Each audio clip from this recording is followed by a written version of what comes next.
All right. Good afternoon, everyone. This is a special open meeting of the Third Laguna Hills Mutual Board of Directors, a California nonprofit mutual benefit corporation. Today is Monday, August 19th, 2024. It is now 1:30 p.m. We are live in the boardroom as well as available for viewing on TV6, Granicus, and Zoom. I'd like to start by calling the meeting to order. I see that we have a quorum present. Thank you, Board.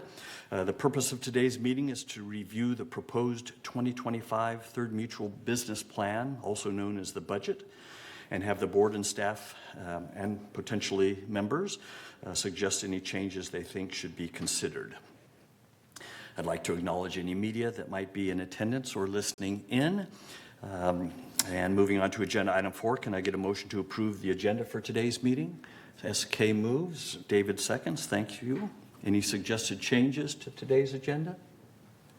Okay, seeing none, we will consider the agenda approved by consent.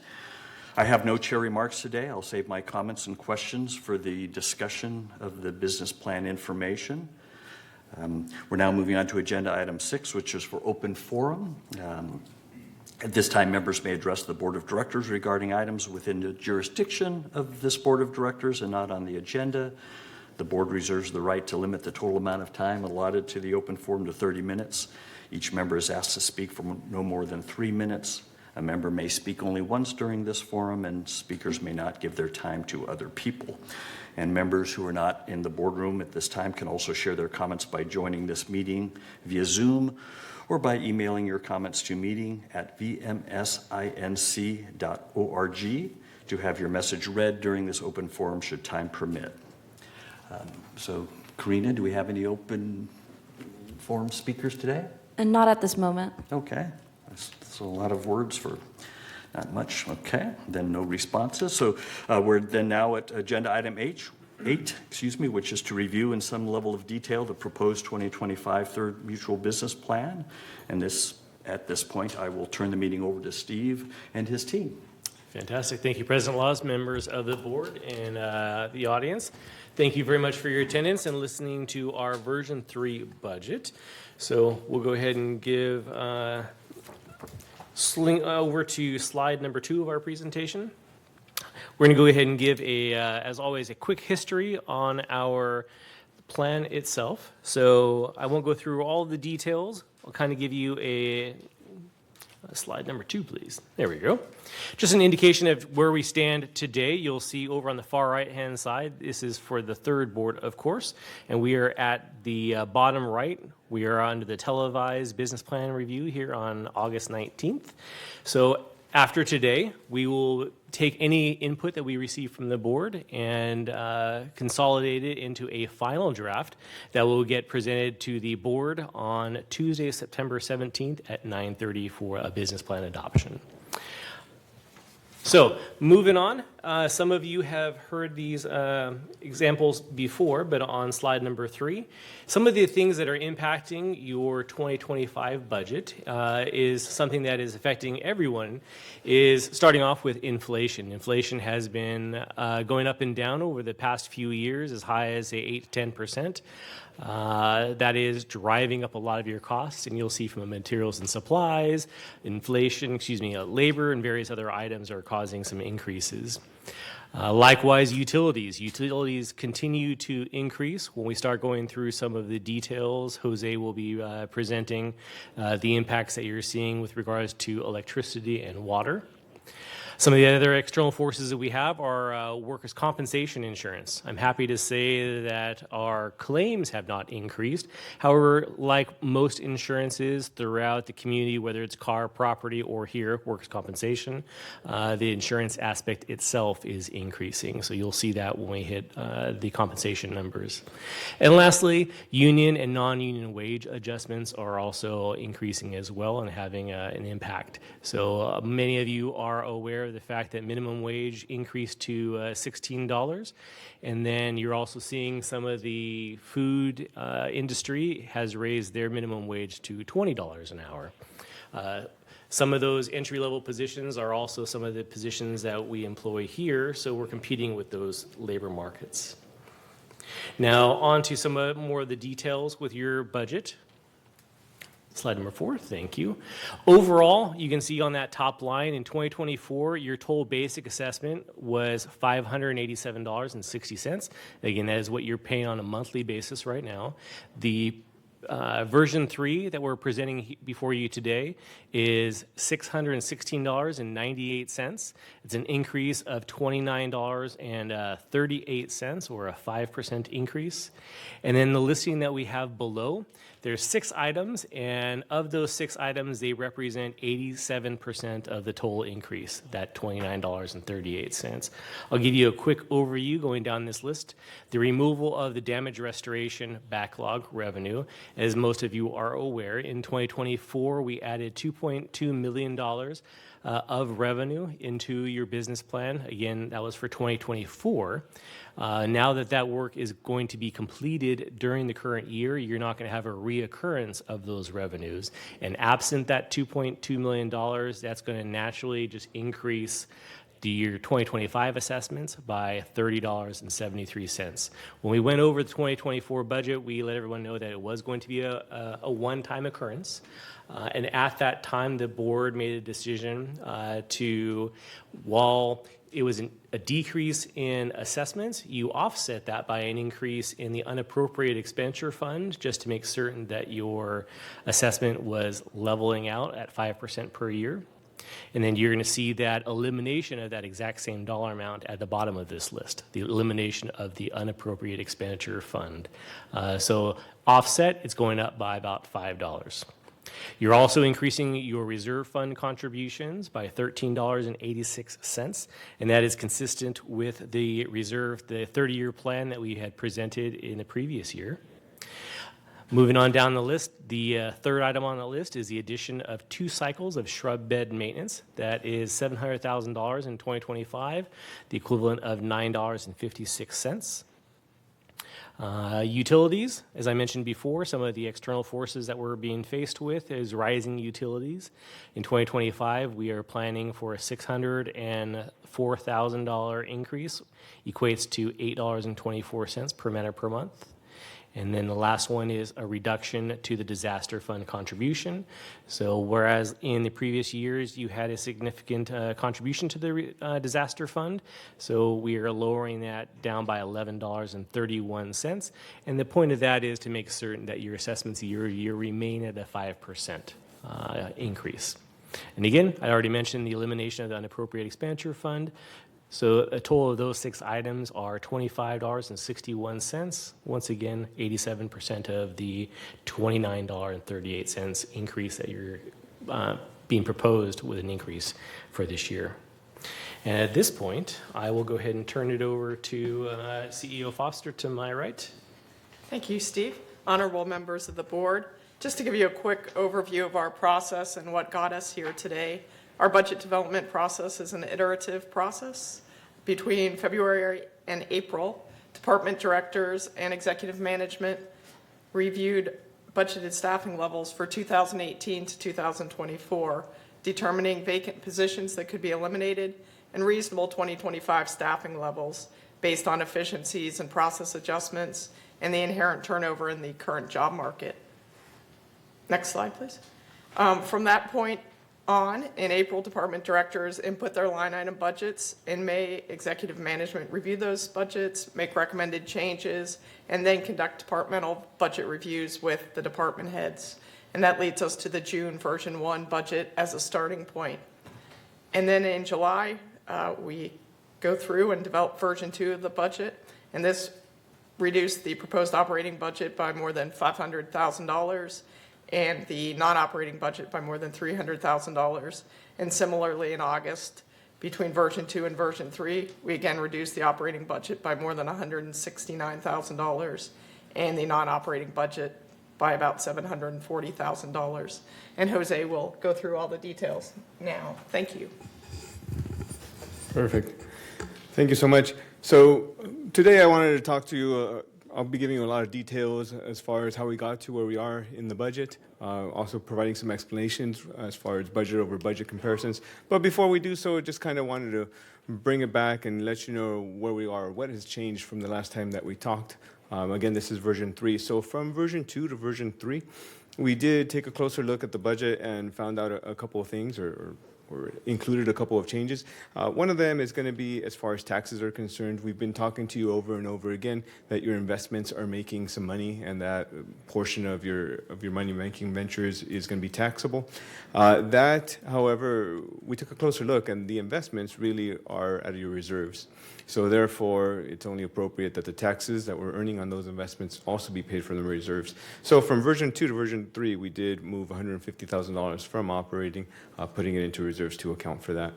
Additionally, we took a closer look at additional occupant fee revenue, and we read the numbers and saw that you can comfortably budget a little bit of extra revenue there, so we included $10,000 of revenue there. There were a couple of other small changes, reductions in expenses that we took a look at, totaling about $8,500 that you see on your screen as well. So altogether, that was a $169,000 reduction. We suggested that you take that money and put it into as a contribution into the disaster fund. Again, disaster fund, which we'll get to in a little bit, we'll show you some balances, but just want to let you know that our recommendation is to put that into the disaster fund and maintain that 5% total increase that we're talking about. So those were the changes on operating, and again, we'll go through all of these in a little bit more detail. I just wanted to give you the general overview of the changes. As far as version 2 to version 3 changes, one of the things that we included in here is that turf removal at gates 11 and 14. This is that AB 1572 issue that we keep talking about. This is something that needs to be done in about 4 years' time. However, we thought that at your direction, we have postponed commencing that until 2026. So 2025 we'll have the design portion, but we had planned originally for $1.5 million of construction, and that has come out of this version of the budget. Additionally, we have some updated pricing in the seal coat program that we'll be talking about a little bit more at length. This is an item that was covered in your closed session of your M&C. A new contract was brought forth. We had made an assumption that it was going to be a certain price. It wasn't as high as we thought, so we were able to reduce the budget by $35,000. Again, just taking a look, a couple of minor changes here and there. There were other reductions of about $5,000. However, there were a couple of additions. Number 4 is the reclassification of income taxes. I just talked about how that came out of operating and it did get put into reserves.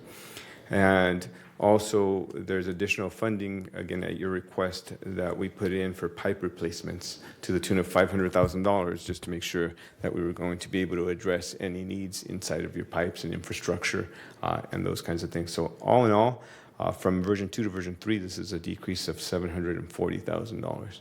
So that is a general synopsis of the changes from version 2 to version 3. For the next couple of slides, I will be talking a little bit about some general overview.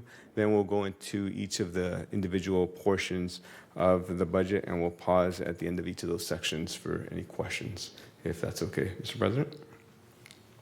So we'll start here with just giving you some total staffing trends as it comes to the entire community here.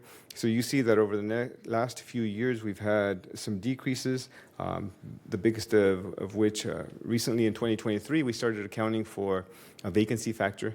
And this is something that instead of charging you for all the positions that we hope to hire for, we include a vacancy factor acknowledging that not all positions will be filled at all times. So that is why you saw the decrease in 24.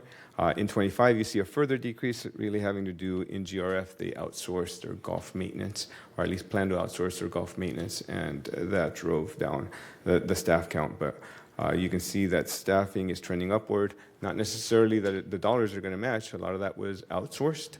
However, this is a common question that we get asked, which is why we include this on the slide, is how much staff do we have and where are we trending? That's what you see there on your screen. But as far as an assessment history is concerned, there are 2 portions to your assessment. There's a third specific portion and a GRF portion. Here on your screen, you see the third basic assessment over the last 5 years. You also see the percent increases that have gone over time. You see that historically it's been about 5% with the exception of 2022, which that was going to be your big change in year when it comes to insurance. Insurance really ramped up there. It really started growing exponentially, not only for you, but really as as a country, and the industry in general it really spiked at that point.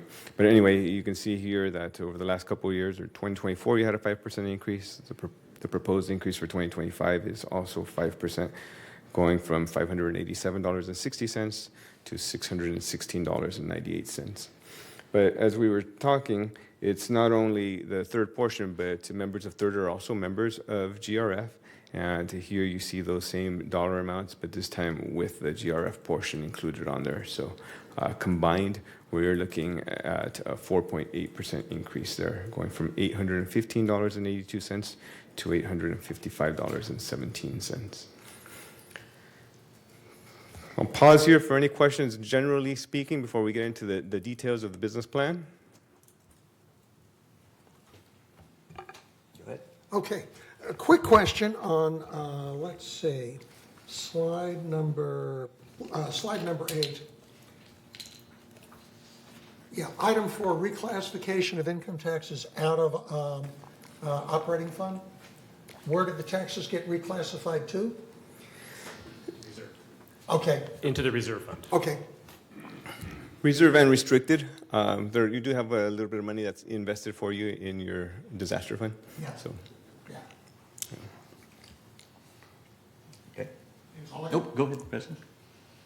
Could you please show us slide 9? Since 2021, our staff reduction is about almost 50 FTEs, which translate to around, close to $3 million. What % of that we substitute with a subcontract, and what % of it is total performance gain? Do we know that? yes, for outsourcing golf maintenance, the total reduction of staff was 16. Yeah, I'm looking at the span of 2021 to today for 2025, which we lost about 50, or we eliminated 50 position. Out of that 50 position, they're saving in the labor cost. What % of that was subcontracted out, and what % of it was efficiency gain? Do we know that? 50%, 10% efficiency, So or unfortunately- all of it with subcontract, or even more? Right. So unfortunately, we don't have that statistic available. We can see if we can pull it together here in the next hour while we're discussing. Our team can work on that. But it's a combination. So for 21 and 22, we were often favorable to budget because of the fact that we were outsourcing, we were able to get things done. Whereas in 2023, it's not that we lost the positions necessarily. So again, if we anticipate having a full-time employee, one position, but we anticipate we're not going to be able to fill it for 12 months, that there's going to be a gap for about 1 or 2 months, we began budgeting for that in 2024. That's why you're seeing the FTEs decrease significantly, because we're taking a more active role in planning for that. So we are still, when it comes to budgeting, we still budget for this work to be done by full-time employees. There are going to be instances where we don't fill the position and we have it outsourced, right? Yeah, I think that's a crux of my question. What % of that is subcontracted that we don't have to go back and backfill anything and we paying out? Because with that, in the future, someone want to look at the subcontracting was better than having our staff, or what? If we can deduct a lot of information and say, we're better off to hire someone than going out there because it doesn't make sense. Or, yeah, it made sense. We gain some efficiency by subcontracting some of those things, because that's how, one can make some, decision or assumption. It's certainly not a 1-to-1 ratio, so we contract out less than we budget generally. And the biggest chunk would be landscaping services, where we contract for about 20 positions.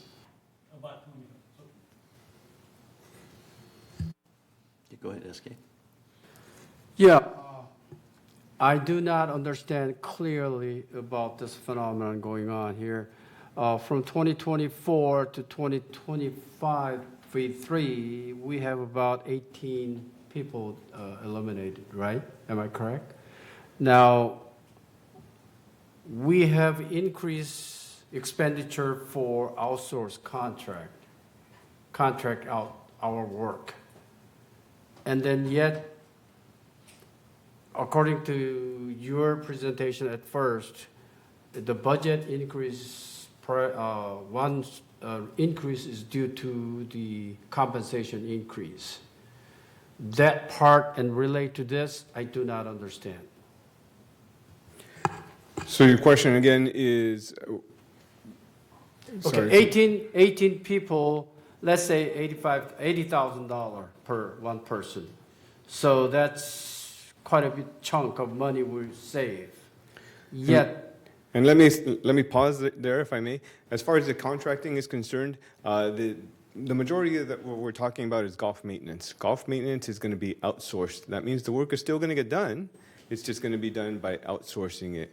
You're not going to be saving 16 times $80,000. In fact, GRF, and again, this is all golf maintenance, right? It's GRF. GRF will be saving about $250,000 by outsourcing. So that is the savings or the reason that we're doing that type of outsourcing. However, that's not going to save you the kinds of numbers that you're talking about. no, I'm not, is that related to that number of people? I'm talking about strictly 2024 to 2025, the reduction of 18 people. Is that 18 people is related to golfing operation contract? Is that what it is? 16 of them are, yeah. Okay. I still don't Yeah, I quite was just clear going to say, this understand. question seems to come up often, so maybe perhaps going forward, this staffing trend could be just for Third Mutual, because there's a lot of GRF stuff being thrown in here, golf maintenance, that might be a better solution, so we can see how our employees rank. I think it looks like, 30% or 3%, we've reduced the number of employees 3%, yet you're saying costs of employment still goes up. Right, Well, exactly. If employees get a 5% raise as an average, then I would expect the cost to go up 2%. If you reducing 3% and you're adding 5%, so I'm expecting that it would go up a little bit. To be honest, I didn't have time to study on this one. I worked on something else because of that. I'm sorry. Okay. But one way or the other, whether it's the GRF or our budget, it's out of our pocket, regardless. So that's why I'm trying to keep asking the question of reduction of the staff. Why that does not reflect to our compensation? That's my question. Okay. Yeah, and then Moon had his hand up. You speak first. Yeah, go ahead, Reza. Yeah, and because this is the question I asked in the past also. When the GRF decided to subcontract the golf, they showed 80,000 saving. And they transferred the staff, and we got 2 cycle addition in third. My question is, did we get the good end of the bargain or we lost money? I don't know. I cannot substantiate that. They saved money. They show they saved money.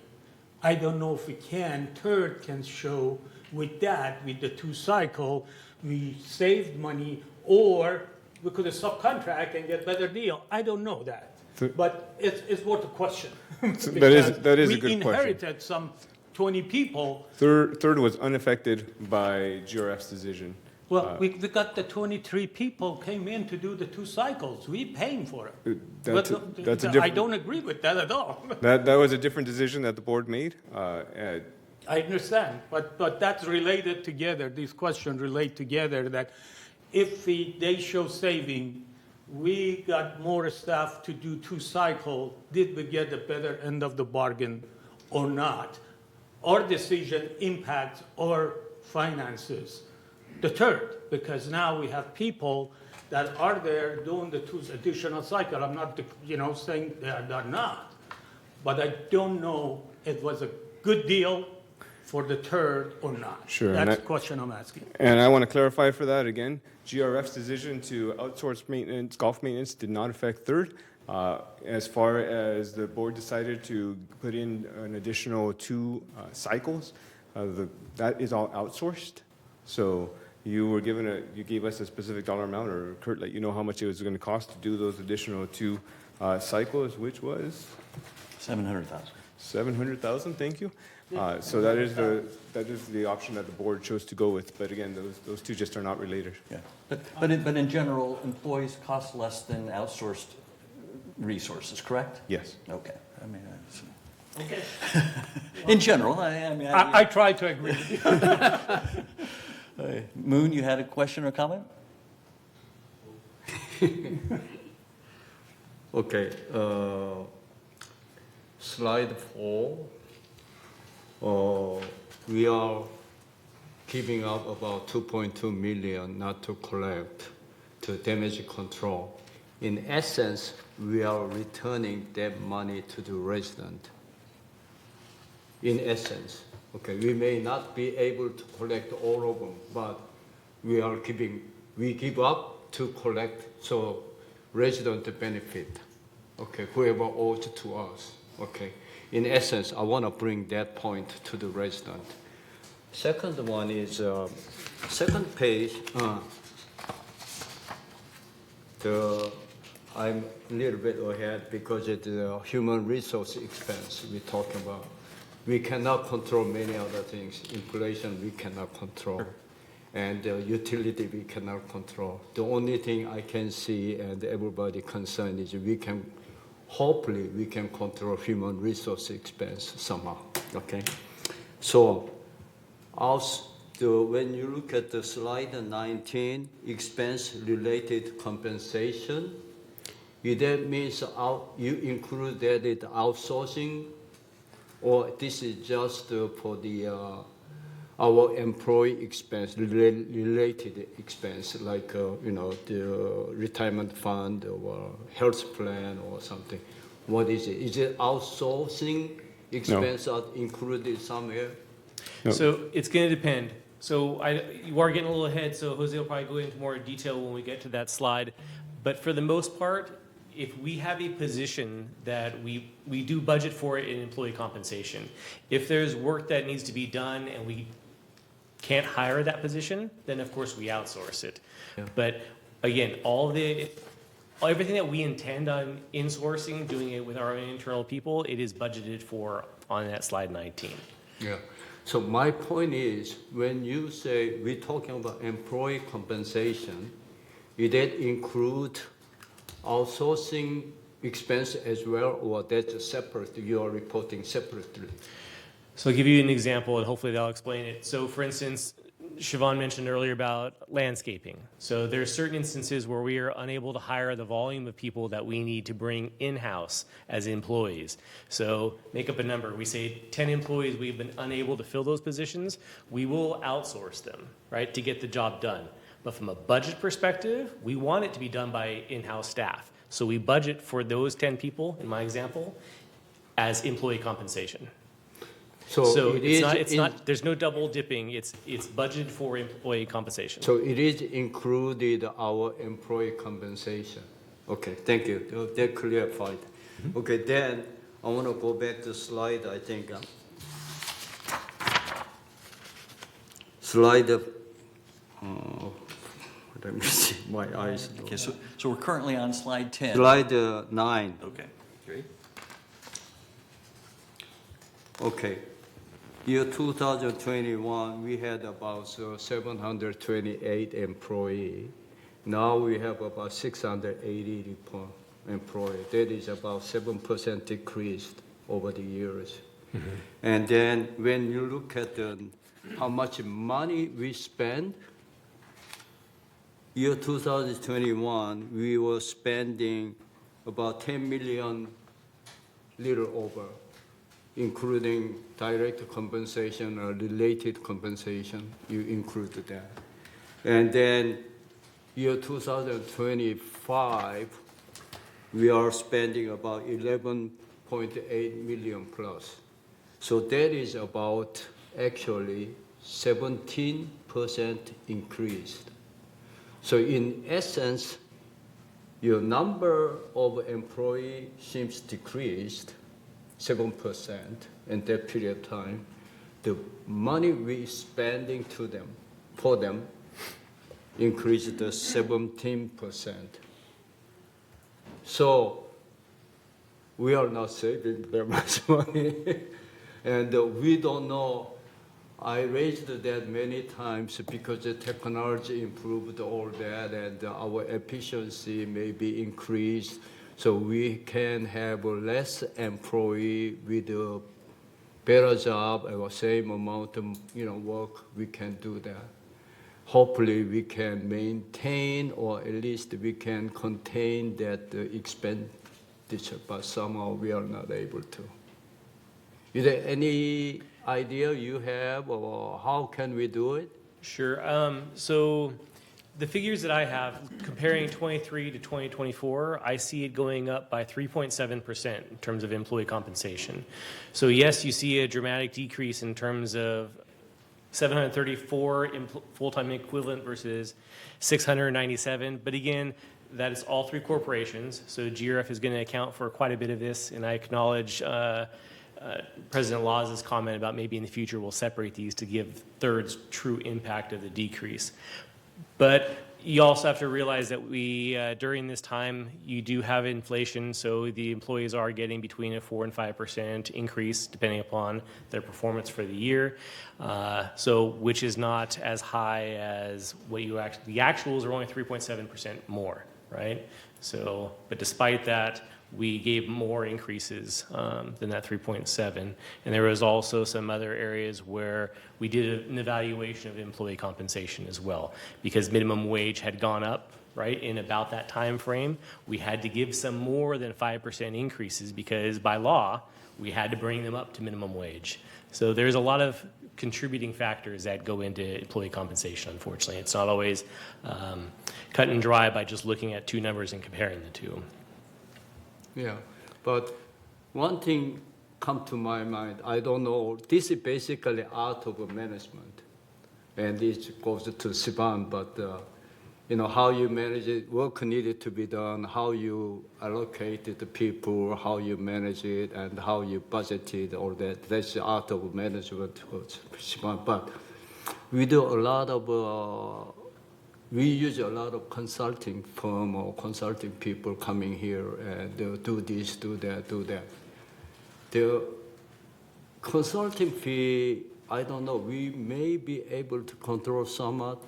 First, we can do less consulting unless it's really necessary. Second, we can decrease the amount of money we paying to the consulting, That's just come to mind. I'm not in the management, so I really cannot go into detail. But if I'm the one who managing it, I'm going to think about it. Thank you. Mm-hmm. Thanks. Any other questions, comments before we move along? Great. Thanks, Jose. Mark? Nope. Mark? Oh. Sorry, Ira, missed your hand. That's all right. That's all right. I just want to make a comment more like for the future as you did. I think part of the problem is that everybody is having, with regards to substitution of outside labor for inside labor, using landscaping specifically, our outside costs are slightly higher than inside costs. So basically, let's say you're getting a 0.95 FTE for a designated FTE in-house. So that translates to, it's like a 0.95 outside. And so this is where I think a lot of the board members, and including myself in the beginning, things got lost in translation here because there are so many equivalents that aren't stated that it makes it more confusing. If it was cheaper than using it in-house, then I think everybody would be happier. But the point being is that how do you get, when you're budgeted for 20 people, but it costs you 24 people to get that 20, there becomes missing information in some of these areas that needs to be clarified moving forward. And that's all I'm going to say about that. Okay, great. Thanks. Thanks. Okay, SK? Yeah, just for my own, I'm trying to understand, I know what you explained to us so far, but it doesn't register my head at all. From 2023 to 2024, we got substantial number of FTE reduction, yet 23 to 24, we got about $1 million increase on the compensation. That part, I have to understand this. Second part is from 2024 to 2025, based on budget, we have about 20 employee reduction, yet it goes up higher yet. I need to understand this. I have to understand this. Do we have the third FTEs for 23, 24, and 25? You have shared staff, so the third doesn't have employees. That is our issue. So, but the E on FTEs is equivalent, so I mean, I understand. We're not talking about specifics, but we're just trying to generalize it. So again, they're looking at these total numbers, GRF, where I'm guessing it's probably more even from third's perspective than this humongous ramp down. So I'm Correct. just asking if you... We will attempt to get that, and then the other wrinkle, similar to companies, is also fund, right? The numbers that you keep quoting are probably, you're looking at your business plan, that's going to be operating only. So in order to get you an apples to apples comparison, we need to get this into some kind of equivalent for third only, specifically for operating. That way you can take a look and do something. Yeah, and then in addition to that, we have been getting information as to, because we cannot hire, we are contracting out outside the source expenses going up substantial amount as well. And those kind of things does not jive to my head at all. So that's my problem. I keep frowning and I don't understand, period. I'll work with these guys and we'll see if we can help. Okay. Help figure that out. Okay. Thanks. All right, taking the opportunity now to take a look at your business plan here. On slide 12, this gives us an idea of what your actual business plan looks like. At least this is all summarized on one page. Specifically, it compares 2024 to 2025, and then it lets us know what happens with your assessment over on the right-hand column. We'll be going through each of these lines individually, but I did want to present them all to you on one slide here. We'll keep coming back to the slide again and again as we go through them. But all in all, again, we've said that the third basic assessment is proposed to increase $29.38.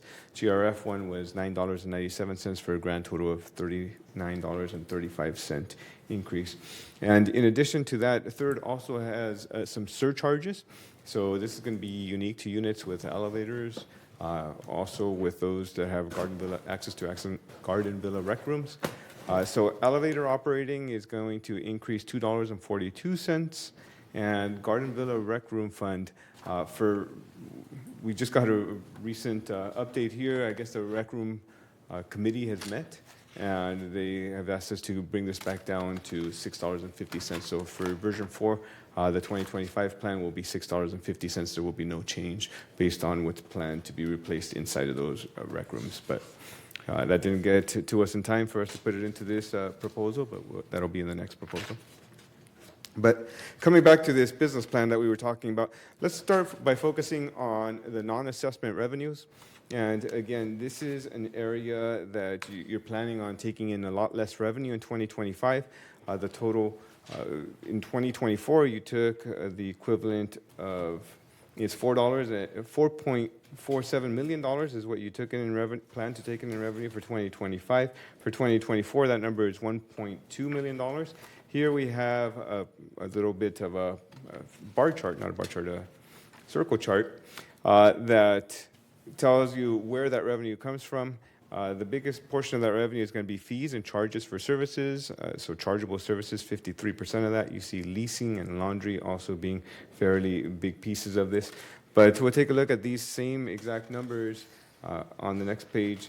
This is all of your revenues by categories. And again, you see the 2024 plan. Last year we planned $4.5 million. For 2025, we plan on that being $1.9 million. And for those maybe seeing this for the first time, you'll see that we give you 3 years worth of actuals. So we let you know where we've been tracking. We also give you last year's plan and the proposed 2025 plan. And over on the right-hand side, we let you know what this does to your assessment. So, for example, that very first line, fees and charges, you see that in 2024, we have planned for revenue of $3.5 million. In 2025, we see a plan of $1 million. The difference there being $2.5 million. That means it's a positive number. Your assessment is increasing by $2.5 million.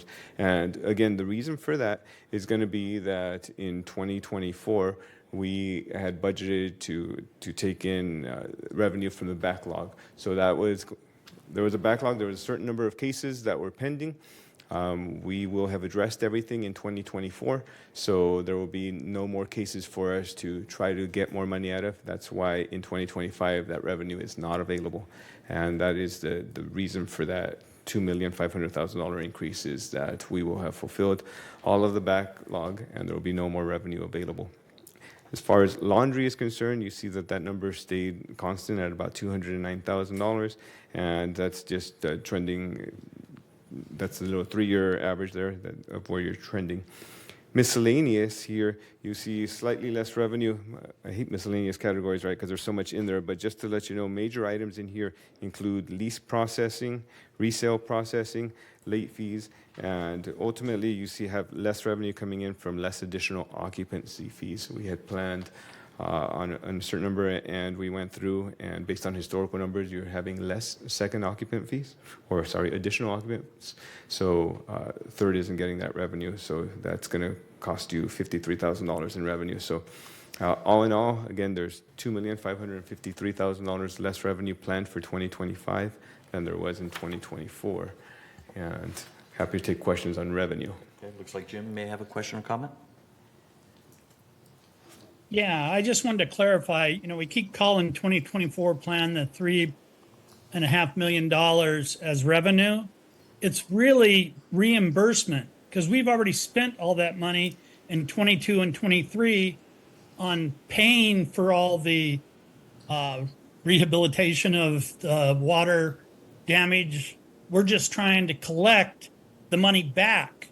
So it's more of a reimbursement. I think it kind of is a misnomer when you call it revenue. It might be revenue from a budget standpoint, but we're just getting back the money we already spent in 22 and 23. Thank you. Thanks for that clarification. It helps. Ira, you had a question or comment, and then we'll go in the room. Yeah, maybe it's time, since the miscellaneous category is so big, that you mentioned a couple of them in there that are thrown in, like the lease fees and some other fees, that maybe those could be categorized into a separate line item if the total is big enough, so we can see what kind of impact it. Let's say it's another $200,000 for those fees put together, the leasing fees and so on. That it might make sense to break them out at this point in time, moving forward, and leave the much smaller category or much smaller items in the subcategory miscellaneous together. That's all. Just Okay. possibly break All right. things out. And you know that the detail is on this previous slide 15, correct? Just if you're looking at your package there, Ira. All right, Reza and then Moon.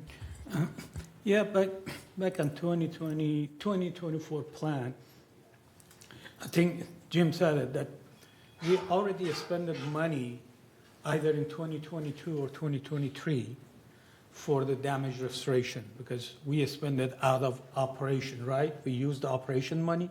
Okay, so that operation money is already spent in previous years. Now we're collecting money. The first question is, are we going to catch up in 2024 with all the collection?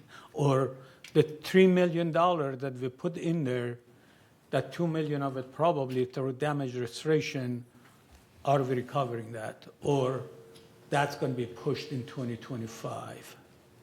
So my understanding, I've talked in length with the damage restoration team, we'll definitely finish the backlog in 2024. Okay.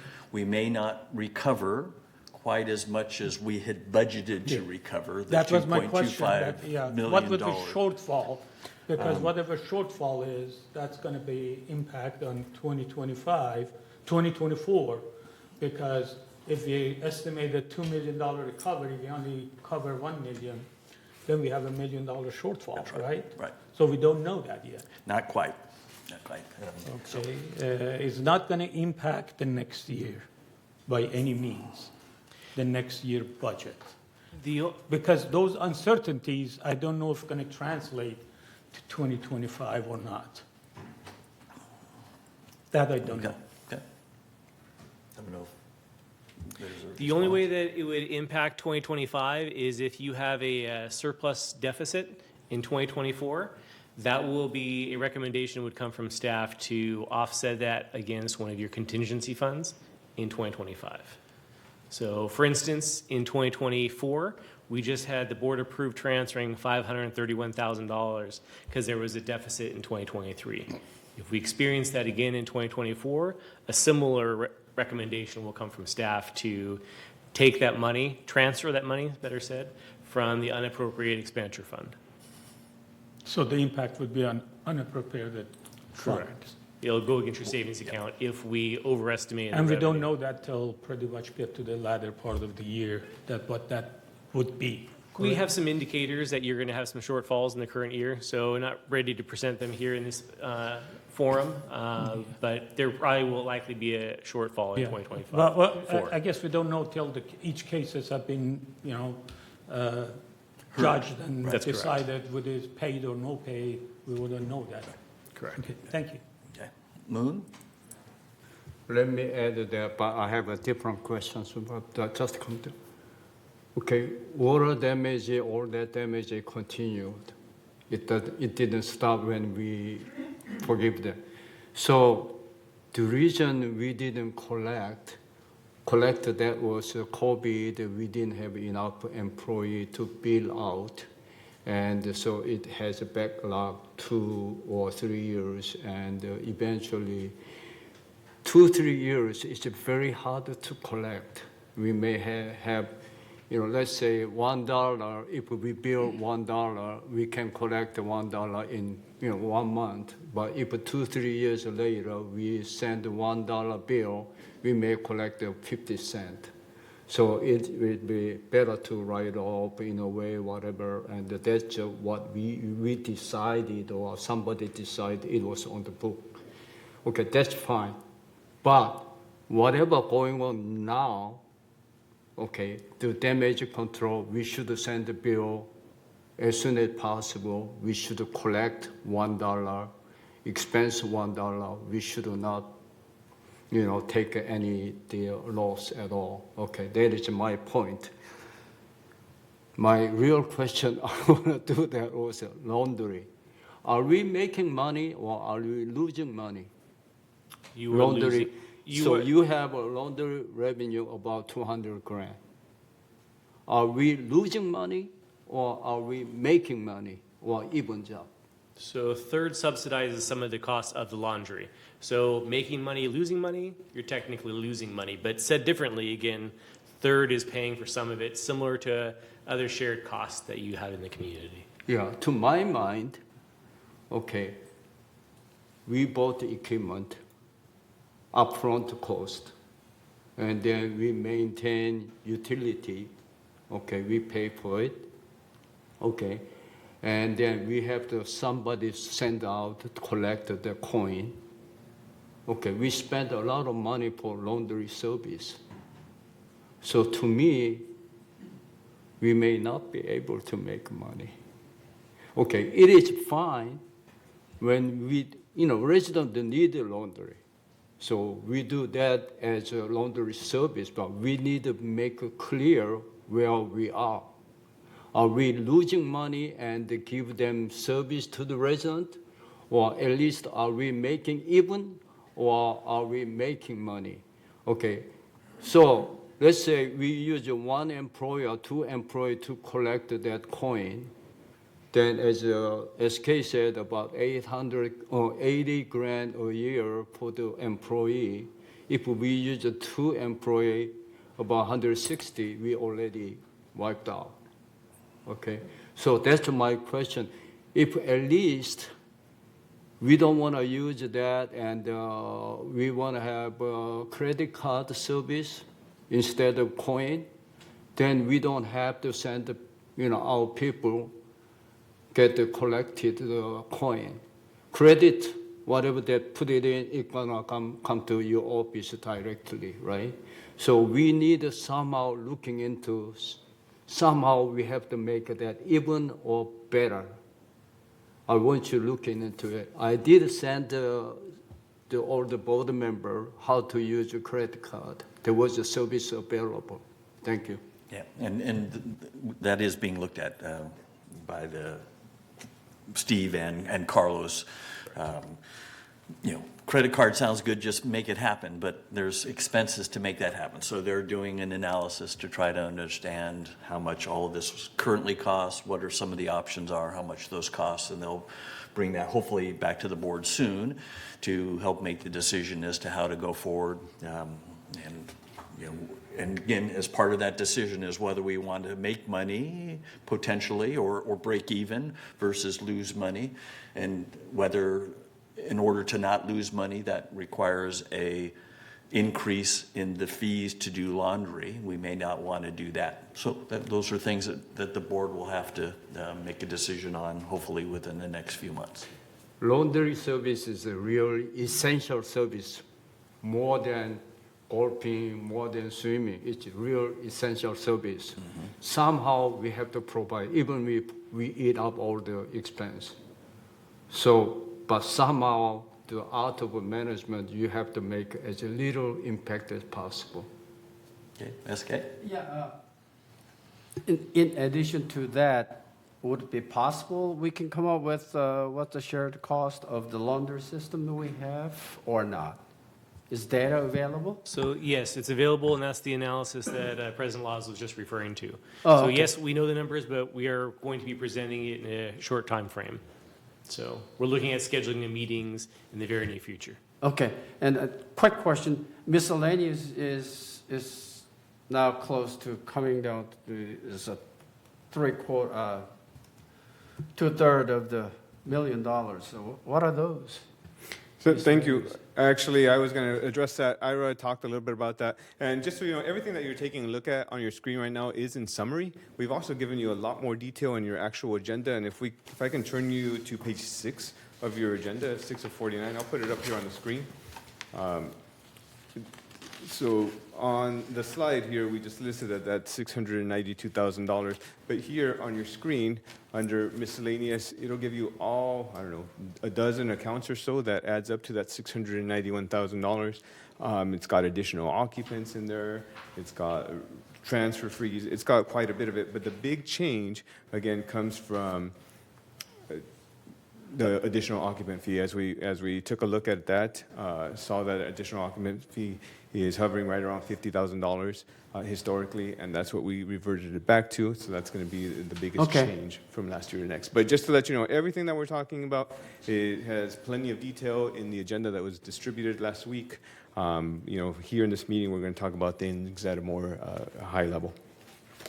Okay, so non-sale transfer fee, what is that?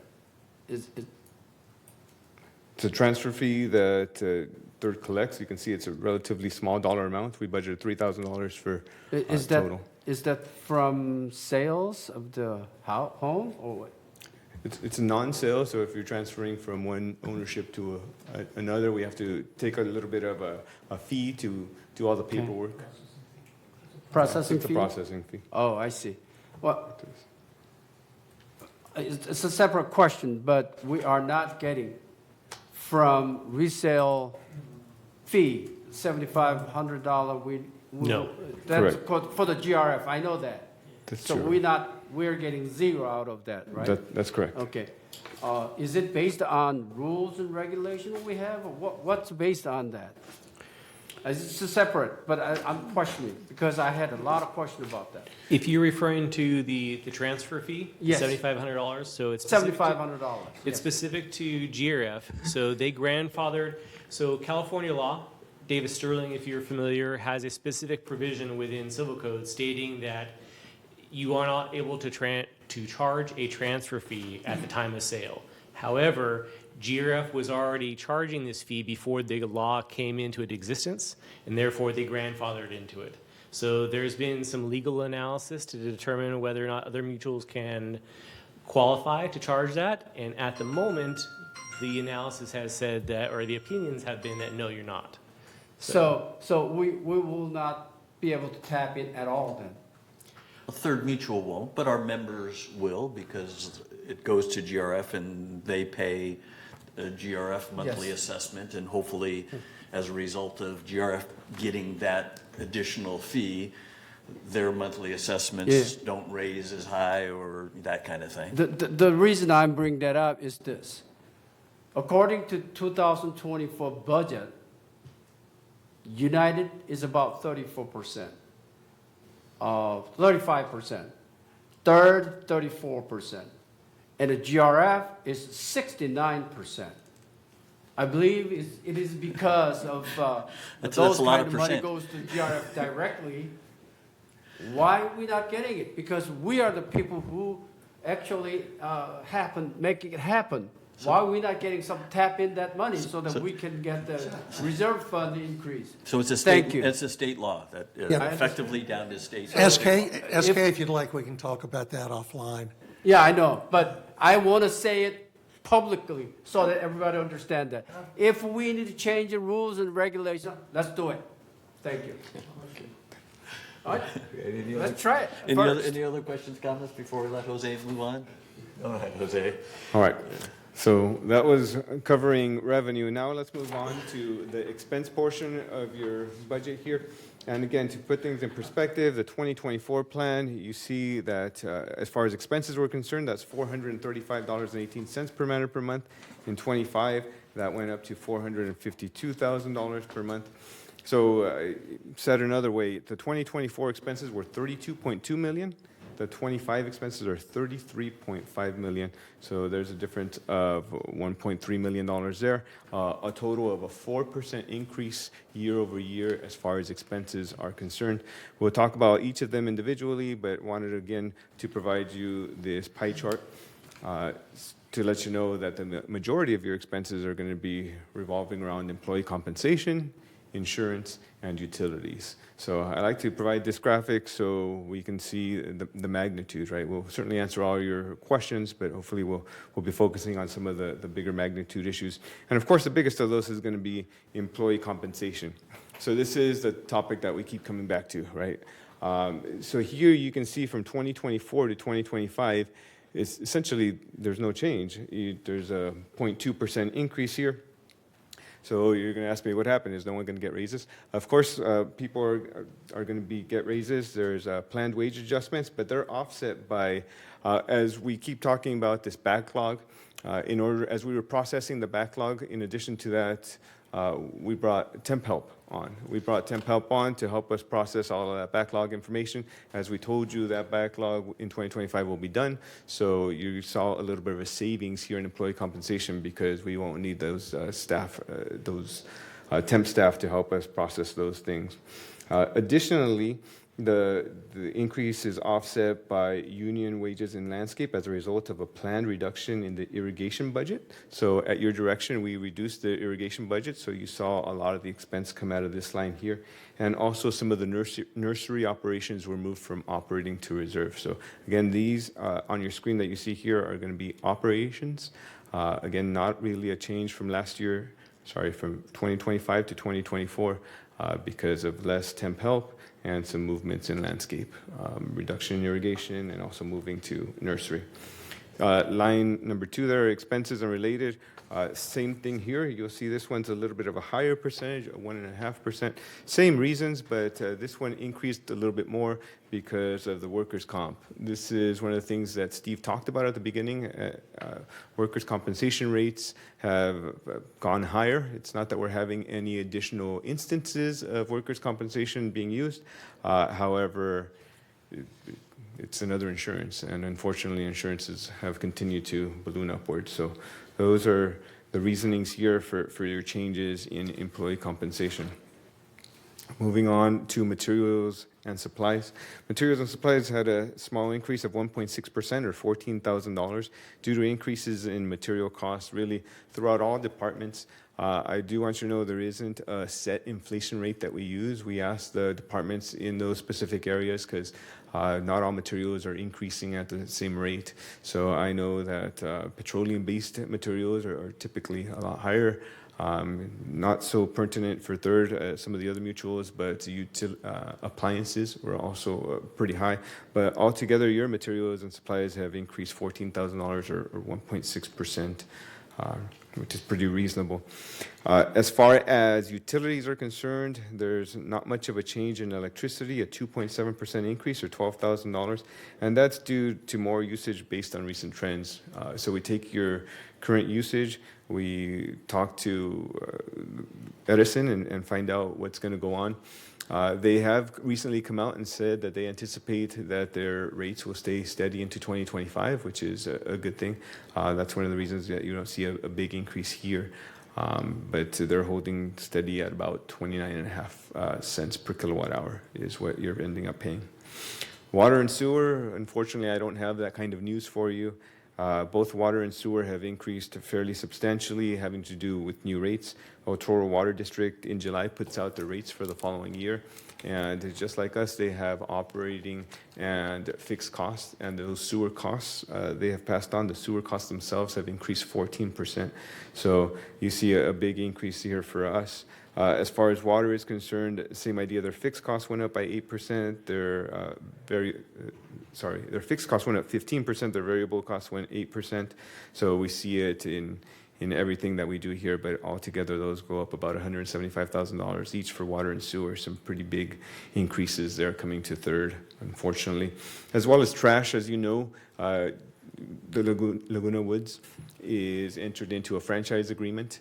So we have to go with our particular vendor. When we got the new vendor in, they noticed that they were substantially under market, and the agreement that they had was that they were going to have some pretty big increases for the first 5 years. Happy to report that 2025 is the last of those big years. Sad to report that 20-25% is the last of those big years.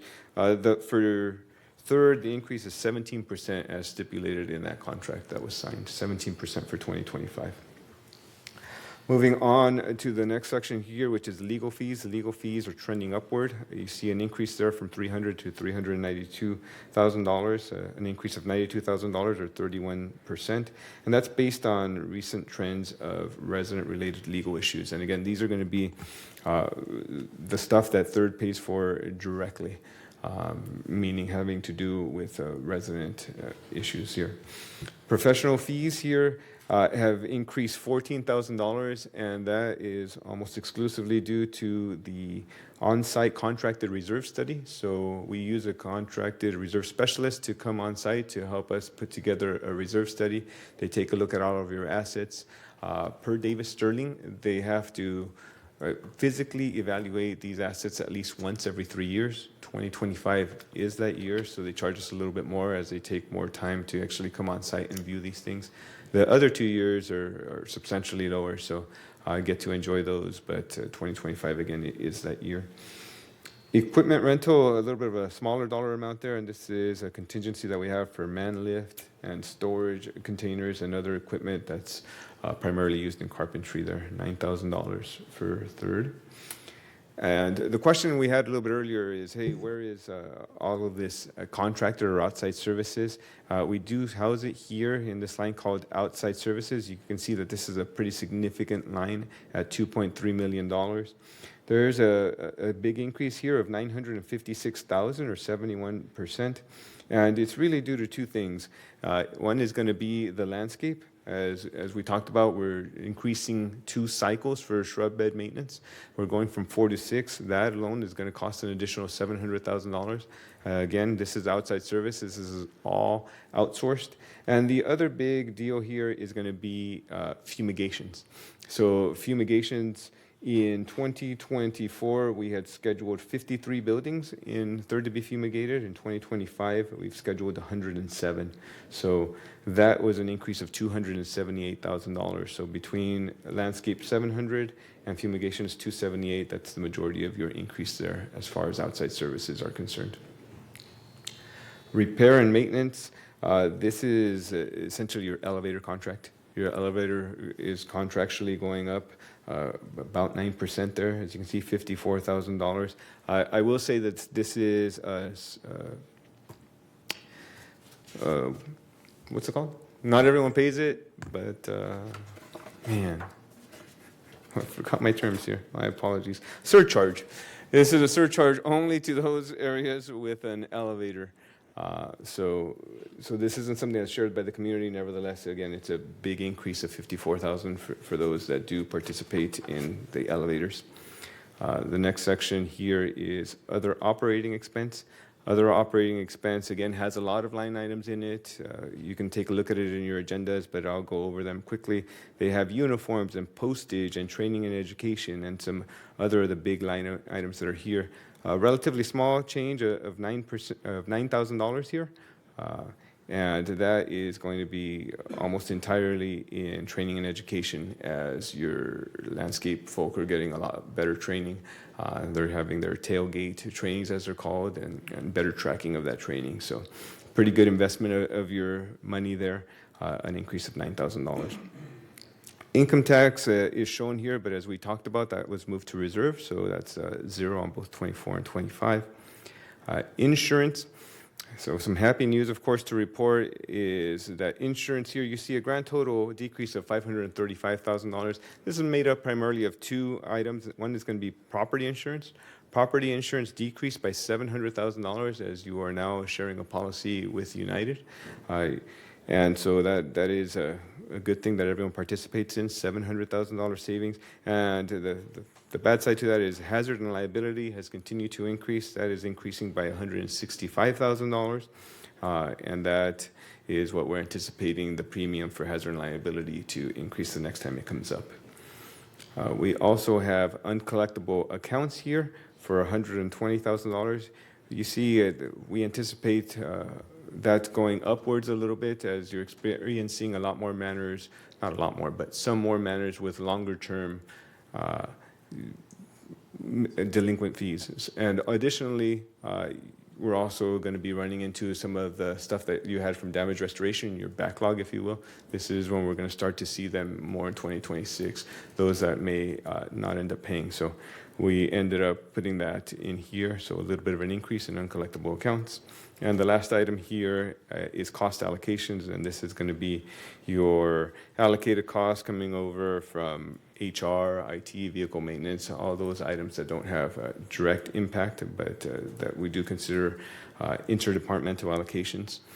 You see a slight change here in $22,000 increase, or 1.7%. And with that, I'm happy to take any questions about expenses, and hopefully I'll remember my words. Okay, Reza? Thank you. The reason I'm focusing on compensation and manpower is because 60% of our cost is manpower. So the other 40% is everything else. 5% of 60% is much better than 5% of 40%. So that's what, usually I focus on, see what we can do to make it better. If we go back on the slide 19, back in the slide 9, we talk about from 2024 to 2025, less 16 FTE. Am I correct? What percent of that relate to third? I understand this total number. I don't want to take 16 out of it because that doesn't make sense. That's total number. I understand that. Is it 1/3 of it is probably come out of the For the third most or part, I what? believe all of it. All of it was, wait. All of the 16? All of it was GRF. So no impact on third. So Jose mentioned a couple times now that it was a GRF golf maintenance that was outsourced. So the difference that you're seeing, the decrease of 16 from 24 to 25, in total, that is the outsourcing of the golf maintenance. But we didn't let anybody go. Why the number changed? Because everybody that was there is still here.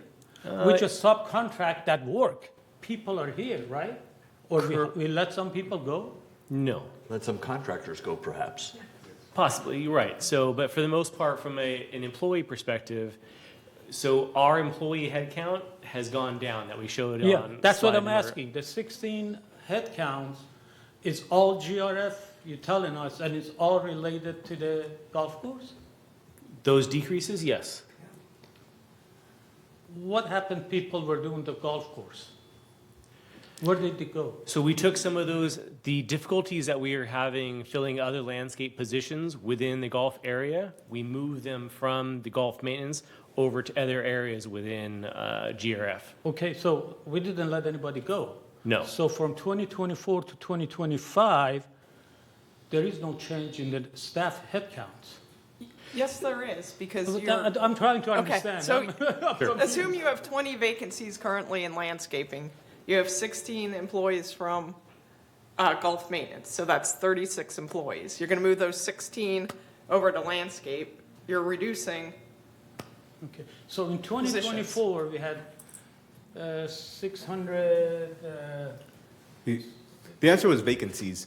yeah, we backfilled those vacancies. We're filling the vacancies, Okay, yes. so we really didn't reduce anything. We take bunch from one area, put them in the other area, correct? Well, That's those what it is? vacancies, and back to what Mark just said, those vacancies are being filled by outside service. Because the work's getting done, right? So we're using outside service to do the work. Now we're saying, hey, we don't need the outside service anymore. We have We're these gonna- people we're gonna coming use doing these that. people, yeah. So the outside service is gone, but Exactly. we still have the same number of staff, quote unquote, because we didn't let anybody go. But we let the outside services go. I understand this, that doesn't count as our head counts. I don't count the subcontractor as our head count. Other than that, we have about 1,000 people. We Yeah. don't count contractor. I'm looking at the But we head count that as, counts that we have. But we budgeted for those Yes. headcounts. Exactly. That's So- what I'm looking at. And with that, we took some people from that area, brought them in this area which we had vacancies, and Yes. backfilled those vacancies. And those 16 that were there was subcontracted. But the overall staff number didn't change, Sure, correct. correct? Okay, at least I get that one. Correct. Yeah. So All right, with that, and none of that now impact the third, correct? All of Correct. it is from somewhere else. correct. So our compensation stay exactly the same because we just backfill things that we had, correct? Is that? You had some other offsets that Jose had mentioned a moment ago about taking care of landscaping as well, that you increased. Not according to the budget. Budget says 8.3 million versus 8.28 million for the employee compensation. That's third, right? for operating. Yeah, but you can see here that it went up by 13, again, this is just operating, but it only went up by $13,000. Yeah, that's what I'm saying. So it has zero impact on our compensation for the staff for third. I'm talking about third now, not the overall. The overall, I understand. We took Okay. those people, put them here to backfill those positions, and now they have a subcontract and they doing it with the subcontract. Now we're doing with the orange staff. Two additional cycle, because that's all it translated to, the 16 people. We are not getting anything else out of it. 16 people came over, or 18 people, we're getting 2 cycle out of it. That's completely different. Huh? The two cycles are completely different. Then what are we doing with those people then, when we brought them over, if they are not doing 2 Though additional it's outside services, it's $700,000 to do 2 extra cycles. It has nothing to do with employee with those compensation. people? No. It's just filling, So how are we doing the 2 additional cycles? 700,000, we're gonna subcontract that? Yes. yes. So we've got 16 people, and we're gonna subcontract 700,000. Well, yeah. Yeah, two different corporations, right? And they're independent of one another. It's all gonna be incurred. 700,000 is for third. Yes. Additional cycle, and now we've got 16 additional people. The 16 additional people are going to remain in GRF. Share also. 16 people is GRF. Entirely. Who got them GRF? No. They stayed in GRF, right? So in the example that Siobhan gave, where she mentioned there's 36 individuals, right? There's some landscaping that was being outsourced because we couldn't fill those positions. We shifted the golf maintenance, 16 people, they filled those positions that were vacant. And everything was contained within GRF, yes. What? I'm confused. Sorry. I'll do my check, and it's not a good way to kind of slice it here. I just try to get the, what's happening so I can dig into it and understand it. Sure. To President Law's point earlier, we will do our best to provide a separate FTE presentation going forward. Because I thought there's some of those FTE impacted us, and now it's everything in GRF, and GRF subcontracted at 16, it's still, they saved $80,000. There's something wrong with us, because we don't know how to that's a good thing for me. I need to look at it, I to understand it better. Thank you. SK? Yeah, regarding the 2 additional cycle, what does that mean? Is it 4 cycle per year? It's going from 4 to 6. So today we do 4 shrub bed 4 maintenance cycles. shrub cycle. Now, it's going to be 6 cycles. Yes, we're going to outsource. Entire third shrubs will be maintained 6 cycles, Correct. Yes. including slopes. No. No, slope is 4 cycles, Slopes is still 2. cycle? Still 2. Although we'll talk about whether we can afford a third, but yeah, for right now, slopes is 2 for the contracted slopes. Yes. Okay. So, okay, I'll think about it. Thank you. Okay, Moon, you had a question? It's confusing. It can be, yes, Moon. Thank you.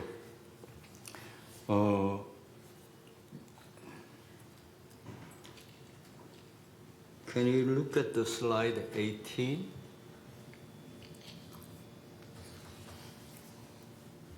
Yeah. Okay. Several questions, but let me ask the simplest one first. Legal expenses 1%. Is that only third mutual legal expense or BMS expenses somewhat included, or GRF expense also included here, or only third mutual legal expense? So it's all thirds expense, but inclusive of that is some employee compensation expenses that comes over from VMS. Legal expense, right? Correct. Okay. Yeah. This is beside the point.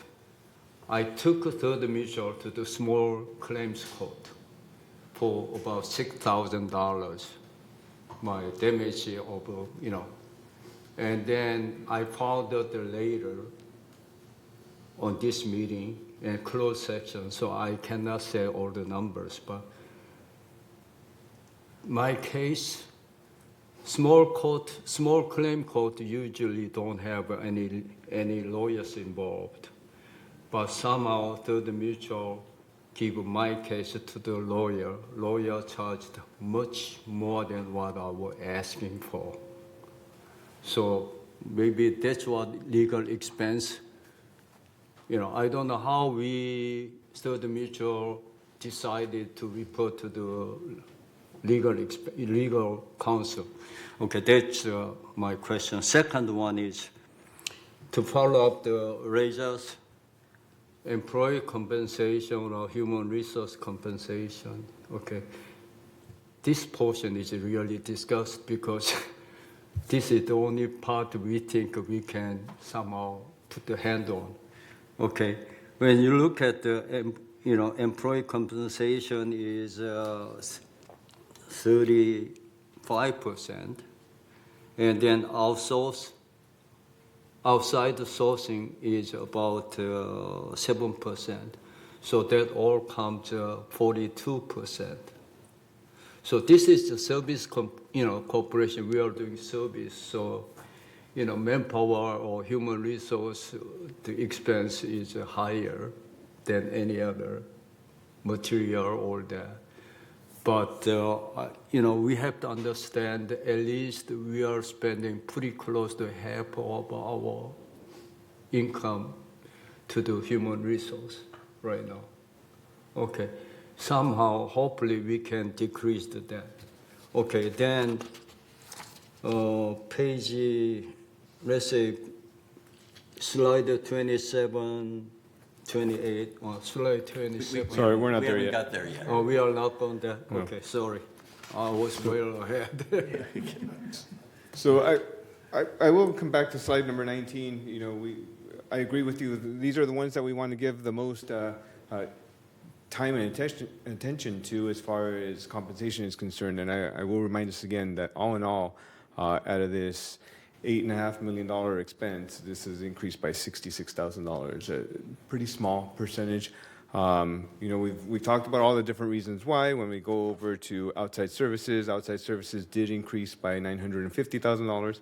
Again, at your direction, we put in $700,000 for the extra 2 cycles, and we have doubled the number of buildings that we're doing for fumigation for another $278,000. Yeah. We're keeping as close an eye as we can, and I just want to reiterate that. If you report the employee compensation and outsourcing expense separately, somewhat it's misleading to human resource expenditure, because if you're going to lower employee compensation and then you're going to increase it outside, and you may spend more, but we may be misled of our human expense is decreasing. In essence, it may going up. So that needed to be combined, somehow report to us so we can see that how much we are spending to the human activity or human resource. So, I want you to put together. Otherwise, it's misleading. You may mislead us. Okay, got it, thanks. Any other comments? Okay, seeing none, thanks. Thanks, Board, and Jose. All How are we right. doing on reserve contributions? On slide 23, we'll talk next about reserve contributions.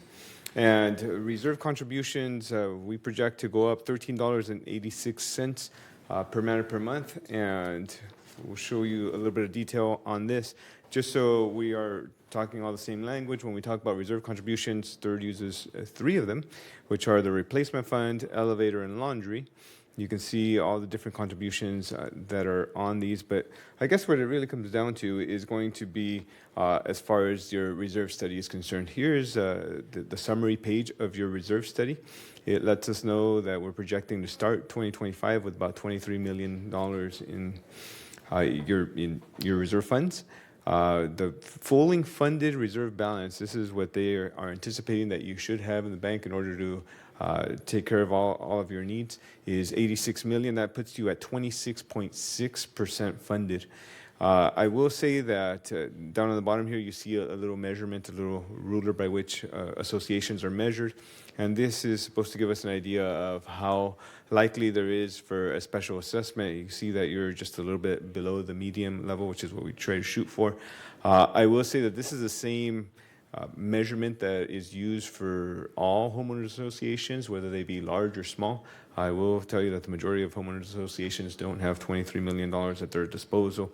That doesn't mean that we need to take our foot off the gas, but you're still relatively well funded at 26.6%.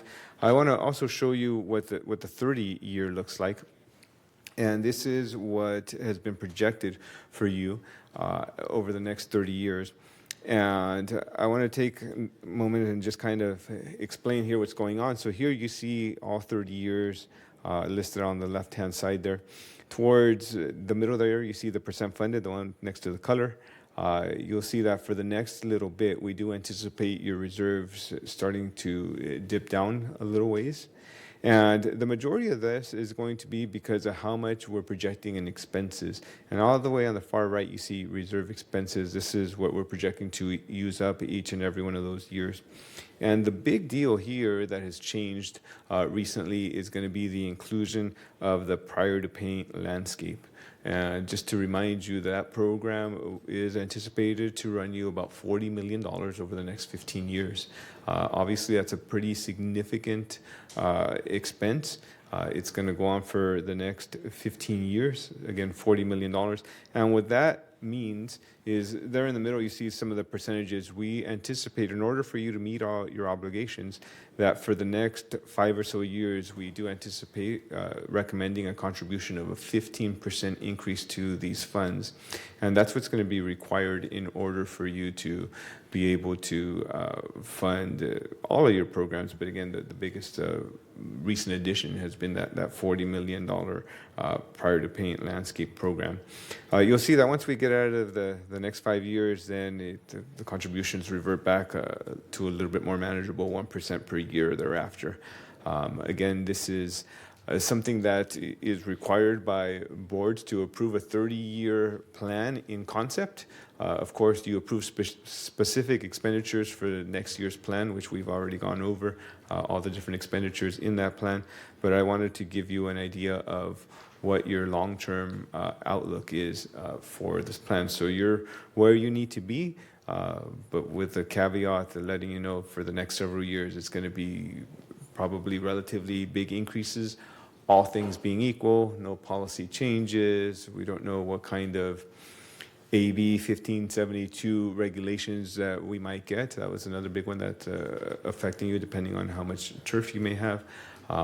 This is something that I wanted to discuss with you and let you know that, yes, we're on a path, but it's not going to be a fun path here for the next little bit. Happy to discuss this, but I just want to show you what those numbers look like in a little bit more legible font here And Jose, if I can just have you pause, just to reemphasize, those 15% increases that you're looking at, the recommendation here, that's only to the reserve fund. It's not an overall 15% increase. Assuming all other expenses go up by about 4%, this additional 15 to your reserves combined, it would be about a 7% increase, right? So as opposed to 5, what you're seeing now. So that 15% can be a little scary when you see it at first. Well, we have been saying all along that we're spending money now to save money later. And you see after these next few years of high percentage increases, it goes down to 1, and yet we still get into the yellow and the green. So, that's a decision that this board had made, and it may need to be changed going forward, depending upon, as you say, Jose, what other things come up like AB 1572. So, as we looked at that program and shared with everybody, that will end up paying for itself within 7 years or so once it gets started, and then we're hopefully making money for quite some time. So, well put. So again, on slide 27 here, a little bit more legible font, maybe give us some dollars to what we were talking about. In the dark font, in the bold font there, you'll see that for 2025, the replacement fund contribution is about $170, and we do anticipate that going up next year to about $196, so about a $26 increase here for this portion. But again, sometimes you got to spend money to save money a little bit later, and that's what we're looking at here. Additionally, like I said, there were 3 funds in all in the replacement fund. Here's your elevator. We don't anticipate any changes in that contribution, staying solid at a $5 per man per month increase, similar to the laundry. Also, I wanted to talk about some of the expenditures. We've talked about, we went line item by line item and talked about all the different expenditures that are going to come out of the reserves. I'm just going to update you with some of the changes that we've made from the last time that we spoke. And I'd like to start here with paving and concrete. So at the third direction for version 2, we added $60,000 here. That was following the elimination of funding for the major asphalt repair program. We said, hey, we're going to do some of that seal work instead. Staff later received actual estimates for the anticipated seal coat work in 2025, and it ended up being $35,000 increase instead of a $60,000 increase. That's why you see a reduction. But additionally, we've been asked to eliminate $140,000 from this. The board has decided to postpone the Parkway concrete program, leaving only the seal coat. So for the final version of this, we're going to recommend this line be only $81,000, only for the seal work. We're going to take out the concrete workers here as well. And that's a decision that was made at your most recent MNC meeting. And then for plumbing replacement, again, at the board direction, we have included an additional $500,000 as funds to have available to take care of any plumbing or any in-wall situations. So I think that's a good idea to make sure that you're taking care of your infrastructure. That's going from $200,000 to $700,000. And again, all that has been included in your reserve work that we saw on the previous page. And lastly, over in landscape, talking about that AB 1572, that requirement for us to reduce turf, that program has been postponed to 2026. So we took $1.5 million out of that and moved that over to 2026. Again, you have about 4 years to take care of all that, so we're not up against anything just yet. And all that money has already been included in your reserves program. So in a nutshell, that's what we're looking at for reserves. Again, this is something that has been in the works, just like we're showing you slide number 26. Just like we're showing you here what we have planned into the future. I do want to let you know that that 9.85% increase, that is what we had planned last year for 2025. So Third has a good plan. I think you're going to end up in a great situation, and this is the next step in your plan, is to go forward and to fund this at this particular level. But happy to take any questions on reserves. I was just going to make a quick comment on AB 1572. I mean, we know it's out there, but we really don't know enough about what it is. It's there are exceptions, so we'll be spending some time over the next several months on trying to understand what those exceptions are. It's a new law for everybody. It hasn't been challenged yet.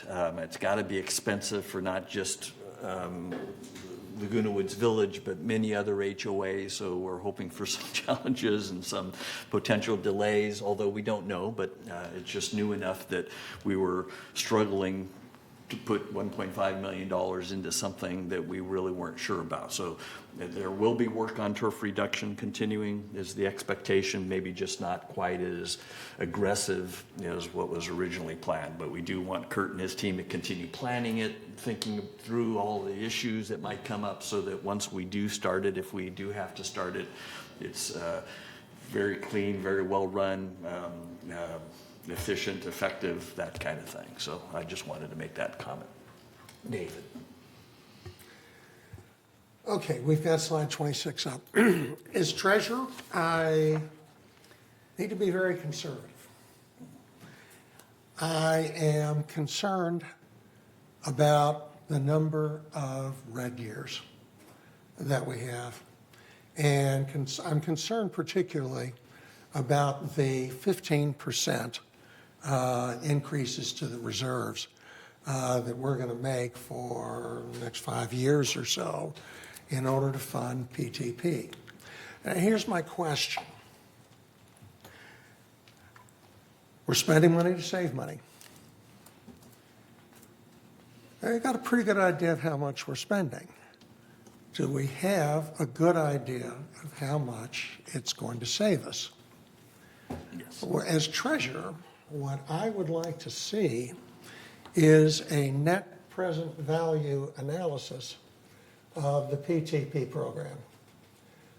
I understand the numbers are soft, but we need to have some idea of, okay, are we going to save enough on this program to justify the cost? Do we have an alternate slide to slide 26 that shows the contribution to reserves without PTP? Sure. So we can go ahead and pull that up in just a moment. So just, well, the slide is coming up. So, Kurt and his team put together a spreadsheet year by year for 15 years. I don't know that it necessarily had net present value, but definitely had, cost savings based upon our current understanding of the paint program plan and the landscaping effort around each of those buildings. So I would think it should be, one, you may not have seen that spreadsheet, and two, turning that into a net present value shouldn't take much effort. No, to get you it's the just a matter of information present you need. valuing everything. The slide that's up is an alternate version that shows the next 7 years. We are in the yellow. We move the red years back about 6 or 7 years. And I don't object to spending money on the PTP program if we can get as solid a number as we can. I mean, these are all projections. We all understand that. Sure. What I would like to see is a positive net present value on the project. And the larger that net present value is, then I think it's easier to justify, okay, we're taking a little bit of a risk here making this investment, but there's a payoff in it. Because what we have right now is we have 10 years of red coming up, 15% contributions, contribution increases, to the reserve fund, and I'm not entirely comfortable that we've got a solid defensible basis for doing that. What I would like to see us do is get some preliminary numbers on that really as soon as is practical, and depending on what they show, we may want to reevaluate the prior to paint program. Does this make sense to everybody? Understand what I'm saying? I do. I see Ira, who has his hand up. Ira's got his hand up, and I kind of hoped he would. Let's see what Ira has to say. Okay, I'm going to keep it pretty general. In the beginning, the PTP was analyzed on how much extra turf to take out that made it viable, and part of that viability for me was that there had to be an ROI prior to midway. So that means by year 7, I tasked Landscape at the time to come, and they ran the numbers by every 10% to how much turf to take out and so on, up and down, back and forth. And we save FTEs going along, all the way along, but the turning point's around year 7, midway, let's say. And that's why you're going to start to see changes later on. If you went back to the other slide, not on this page 41, but the equivalent that you had before, where the red and the yellow were, you would find it in a different place. What's happening, at least and things may have changed since I've been off the landscape committee, but here you'll see, yes, it's red because sooner, because we're spending the money now, and we will get that payback to put us in the yellow and to keep us going into the green later on.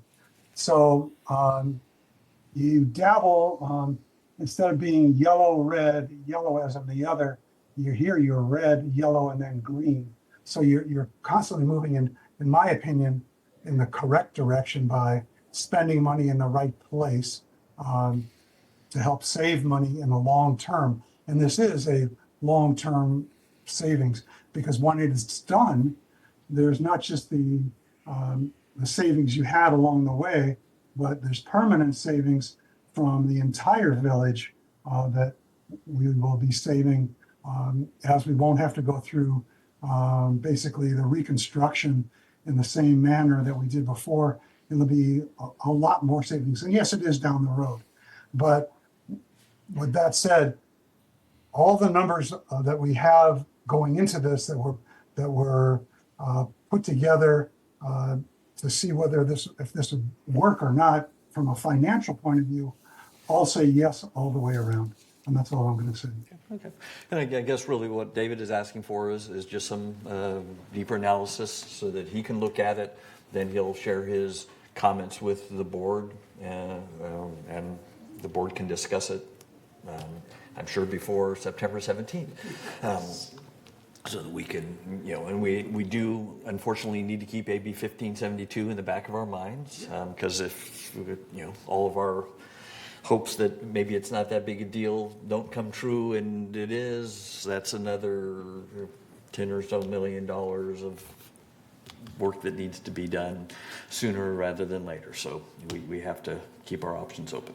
Okay. Yeah. And all I'll say, Mark, all I'll say is that the numbers that David's looking for are really already there, and they've actually been hardened slightly since the original multiple run-throughs of when we get our ROI. So whatever he gets from landscaping and finance should be even more accurate than they were when we voted on them to put the program in last year. Okay. So that's all I can say. Sounds good. All right. Reza? Yeah, I think if you go to slide 27, we're talking about 2025 expending $14.5 million out of the reserve fund. Is that correct? Yes. Okay. Can you break that down? I know some of the major project, paint program, epoxy lining. We were talking about AB 5037, whatever that is, but we canceled that. What are the major issues that is sitting there? So this is going to be on your agenda items, pages Yeah. 15 through 17. So there's quite a bit of, there's 3 pages worth of programs Okay. in there, and we've gone over them. Yeah, line but by line. my question is, we have some regular maintenance that we do in this community. And those are part of the operation cost when we do the regular maintenances. Like, we do the roof, we do the regular 15 years or 20 years paint. Things like epoxy lining, why we didn't have a maintenance program for our pipelines that we have to now suddenly have a major cost on our hand. It's going to happen the same thing with the turf reduction. We know that, well, we don't want to spend money because we are not sure, but as we push it back and back, then we have less and less time to spend a lot of money, and then it's going to be a major headache at that time. So why we are not looking at, in all the departments, on regular maintenance that reduces the issue with the reserve fund and emergency fund? We need to have a comprehensive maintenance program. I said that in the past too, for everything, for all the aspect of what is in our community, that we do routine and regular and preventive maintenance in order to reduce these kind of issues. Right now, because we had so many water intrusion and pipeline problem, that we suddenly decided we're going to spend millions of dollars to epoxy the lines. While if from 10 years ago we were cleaning the pipes and we were taking care of the pipes, we wouldn't have that. They called somebody's, failure is my emergency today. I don't want the emergency. I want planning. I want to look at things that how we can, because this, for the next 5 years, we're looking at depletion in a reserve fund. To the point, it's very concerning. We're going to be in red. And that's not good for the community. The last thing that the community wants is a special assessment. And we have to, but we need to have a more comprehensive preventive maintenance, regular maintenance, and understanding of what need to be done ahead of time rather than become emergency, so we have to go to the reserve fund. That's my point. I haven't seen any. I, asked in the past. There are here and there, but unless we do something more, on a basis of, regular basis and having a program for things, we're going to be facing these things. What is next? Beside epoxy lining, beside the, paint program, beside this, beside that, what is next? So I don't know. We have a lot of issues in this community. We're dealing with the houses, we're dealing with infrastructure, with the underground. What is our program to take care of this in order not to be in the hot seat all the time? I mean, it's not good sitting in the hot seat and worried about tomorrow. That's my point. Thanks. And I just want to remind everyone that we do have pages and pages of these programs that we do.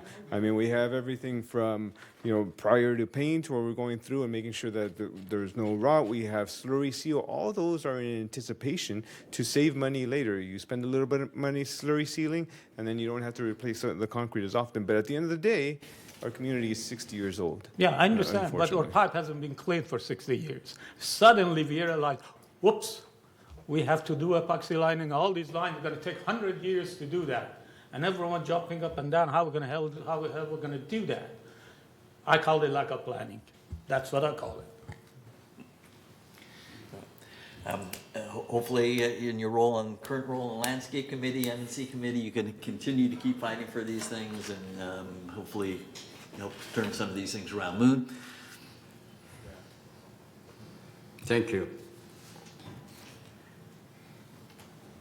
Since this this chart is on the screen, let me ask this: 25 and 26. There is a 5 million increase of expenditure. Is it year 2026? We have a major something coming up. Well, for 2026, we have $3.5 million planned for prior to paint landscape. That's one of them. It's going to be some of the.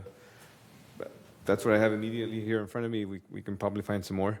3.5 million for that in 26, 3.3 million in 2027. And I believe we also introduced the AB 1572 beginning in 2026. Mm-hmm. I believe that's another one of the big components. So yes, you have some big ticket items coming forward. Okay. Actually, that was not my question. When I saw it, there's something going on there. Okay, look at the slide 25. We have about 26% right now for reserve, what they're recommending. Our risk is pretty high because of that. And they are recommends. Then you look at the slide 26. And you look at, we are trying to get the year 2050, so that our risk is going down. Correct. Okay. But you look at that slide, let's say expenditure, no. Slide 27. Okay, ending balance of the reserve fund is about 16 million, 11 million, 17 million, right? Ending balance. And then those 17 million we are investing is a treasury bond, which will never beat inflation. Okay, treasury bond is never gonna be better than the treasury. So, 17 million sitting in the treasury bond, we are losing money. Okay, we cannot keep up with inflation. And then when you look at the expenditure, okay, 13 million, we have a reserve ending is 19 million. Then you look at elevator, slide 28. Expenditure is 200 grand, and then we have an ending balance of 3.5 million, which is more than 15 times more than annual expenditure we have a reserve. 15 times more we have in my hand. Okay, then we look at the laundry, pretty much similar. Okay, and the expenditure, many other things. Expended from landscaping, I don't know, they don't have, it's just expend, they don't have a reserve, how much reserve we have. Okay, so my point is, if I'm the one who managing it, I know when you look at annual expenditure, pretty much similar, not drastic change, except next year you are expecting 5 million increase. So we have a pretty good idea annually how much we need. You don't need 10 times or 15 times more than annual expenditure to reserve. I would say maybe 2 times, 3 times. I consider that very conservative. If we have a 15 times more, that's ultra super conservative. And then with that money, we are losing money investing in treasury bond. Something is not click to my mind. What are we doing? Okay, I was very frustrated this year and the year before. We have some money coming from insurance and the reimbursement or whatever, and this year also some money from somewhere, about $500,000. Last year was about, not $500,000 this year, last year it was about $1 million. And then that all, I was insisting on sending that to the resident, and our voted down, and it all went to reserve. So are we really trying to make that reserve, which, do we need that much reserve? Yes. And this what they're recommending here is one of the institutional recommending. So we are following that institutional recommendation, okay? That is very, very prudent to do. But when you're really thinking about it, do we really need to follow that? What are we doing? I don't want to have 10, 20 times more money than annual expenditure going to treasury bond, losing money. Thank you. Right. So if I may, a couple of things here. If we can go back to slide 25. Here on slide 25, you see the summary again of the reserve specialist recommendation. I want to draw your eye here to the middle, right where it says percent funded 26.6. Right below that, it gives us their recommendation. The reserve specialist says, hey, if it were up to us, we recommend that your community actually contribute $14.5 million. That is not what we're putting before you today. In fact, we're doing the other one that says the alternate minimum. The alternate minimum is, hey, if you put in $12,950,000, then that'll keep you above a certain threshold here. And we don't go with what they recommend. We don't want to be ultra super conservative, because that would be an additional $33.60 per matter per month. That's not what we're saying here. We believe that there's a path forward without having to take such extremes. So yes, we aren't as ultra conservative as you would think. Also, if you go back one page, here on slide 24, I believe that Director Yoon's concern is, hey, we may be over contributing to the elevator or to the laundry. I'll remind everyone that we're really focused on that bottom line here. We are taking a look at the percent funding for total. Could we remove some of that money from elevator? Sure, but if you did so, I would definitely say put it into the replacement fund, right? You'd end up at exactly the same spot. Ultimately, we just didn't want to change it because the contributions to the elevator and the laundry fund have been standard for some time, so we're just taking all the increases and applying them over the replacement fund. Is that a hard and fast rule? No, but I think it's reasonable. So anyway, just wanted to explain as far as what our thinking is on these. So, sounds like there's some work to do here, and David's going to help us lead it to gather some more information, share it with the board, and see where we come up with. Yeah. Yeah, Director Unit, I would also add, for the benefit of the community as well, by having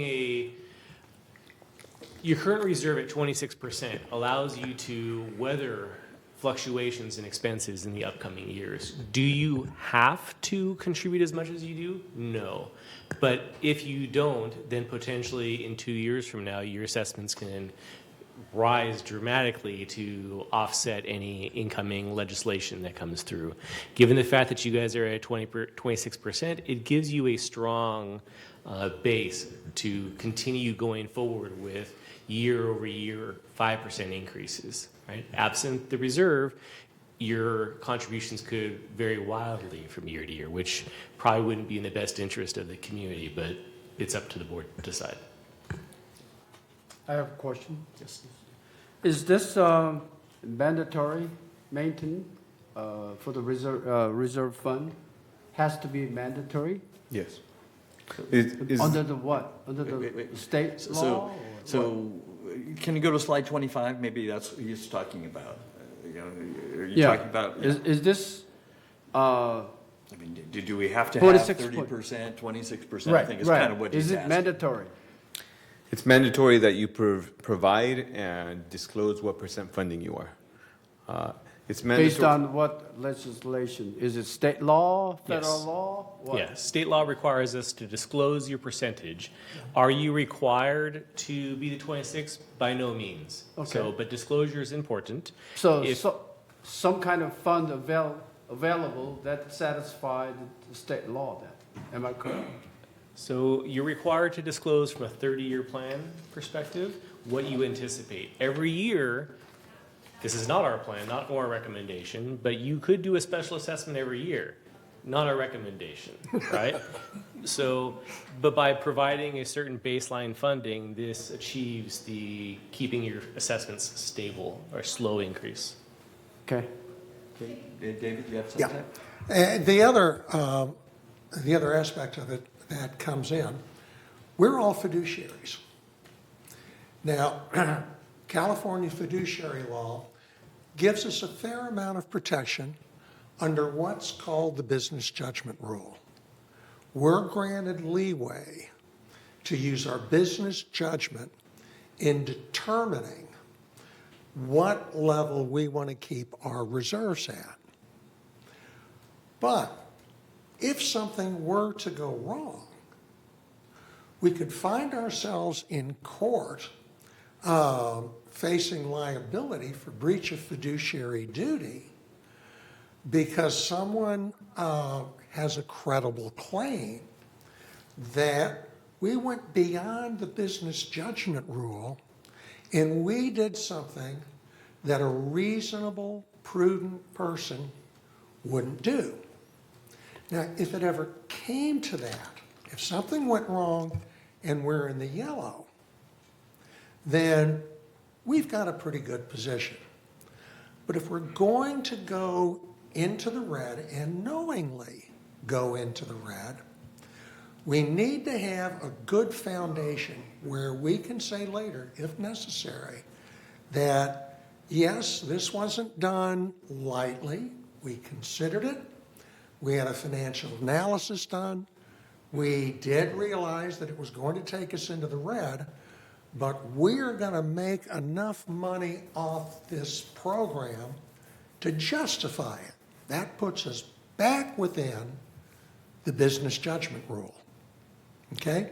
So as long as we are deliberate in making this decision, we're fine. Okay. Moon? To the mutual, annual expenditure is about 30 million, right?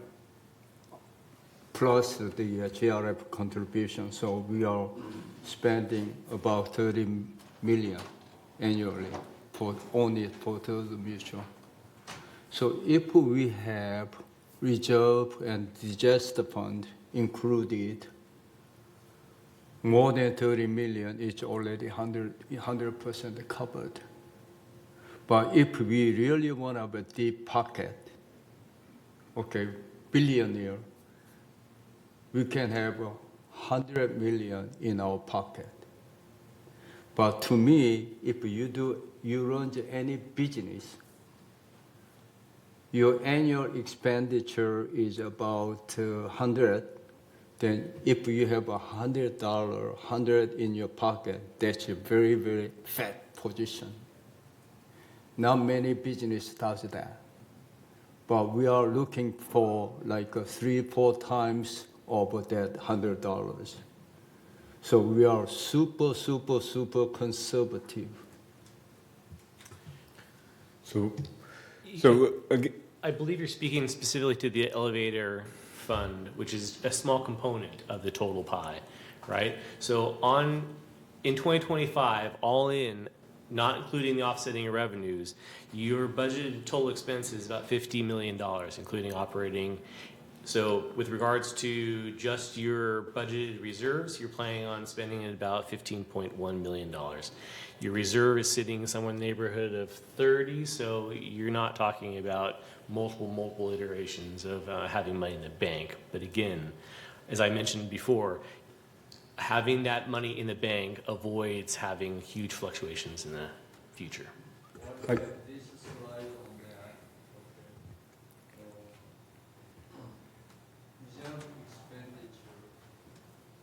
sorry, your microphone, please. Thank you. Okay. Reserve funding is 29 million. The last year, 2054, is one of the best position. Okay. Reserve funding is 29 million. Reserve expenditure is 27 million. Okay, when you look at year 2025, funding is about 13 million. We are expenditure about 15 million. Okay. And so when you look at what we spending, 33rd Mutual is, as I said, I could be wrong, but the way I understand it, about 30 million we are spending for annually. Sure. I think that's a pretty good consumption, assumption. Director Yuen, if I may.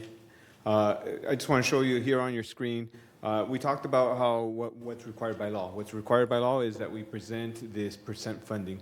And what is that percent funding? That percent funding is how much money you have divided by something that they call fully funded balance. And that actually in the statute describes how to calculate that number.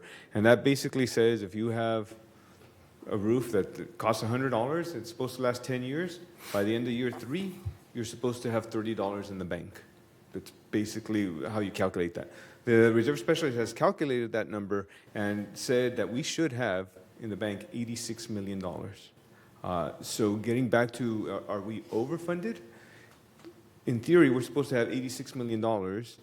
We have $23 million, and that's why we're concerned, and that's why we're not concerned. We believe that there's a plan in place to be able to be where we want to be, but I do not think that we're overfunded.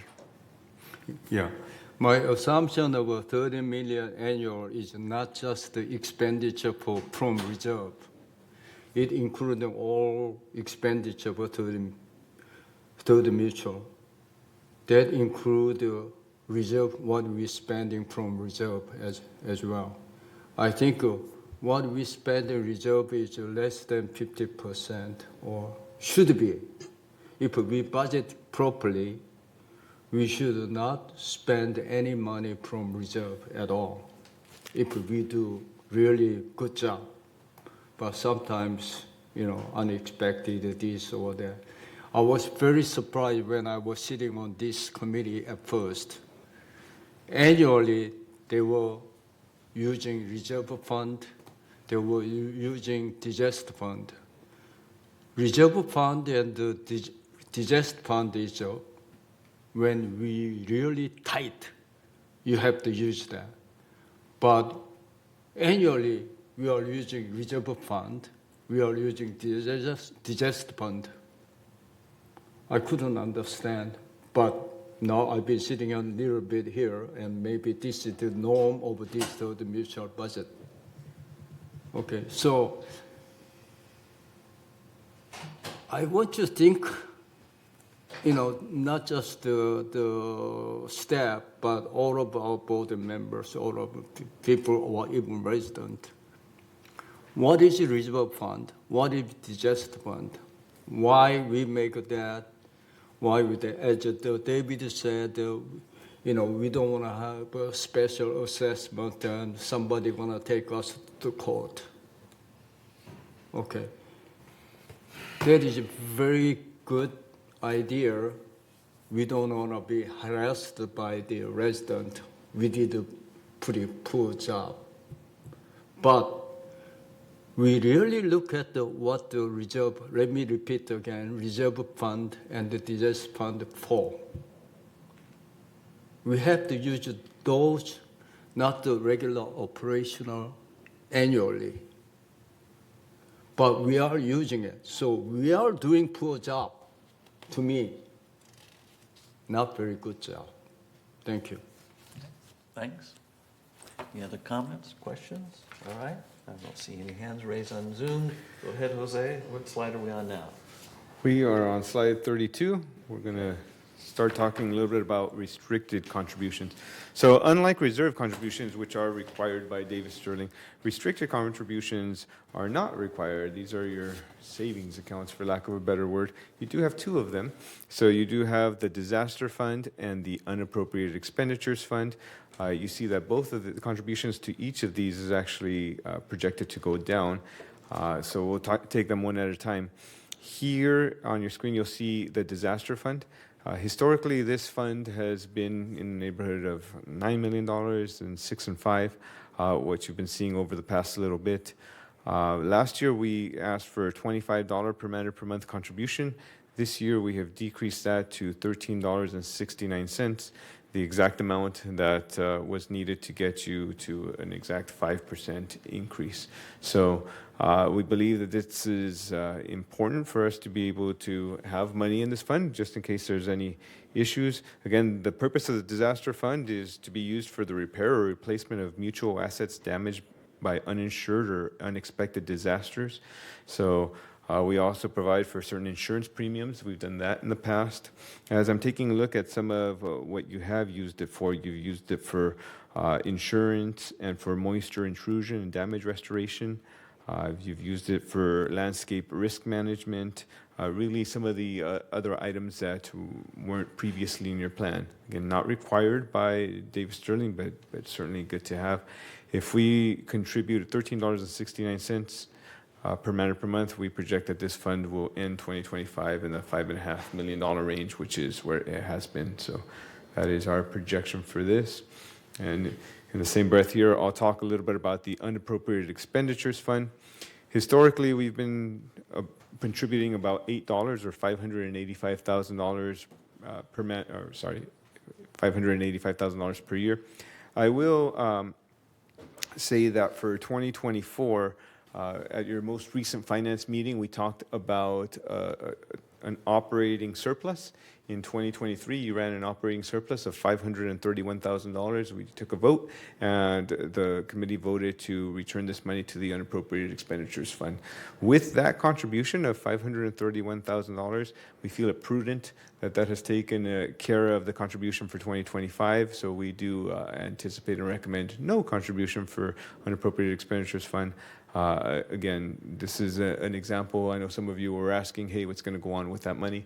This is what we use that money for. That way we didn't have to take up a contribution here in this fund.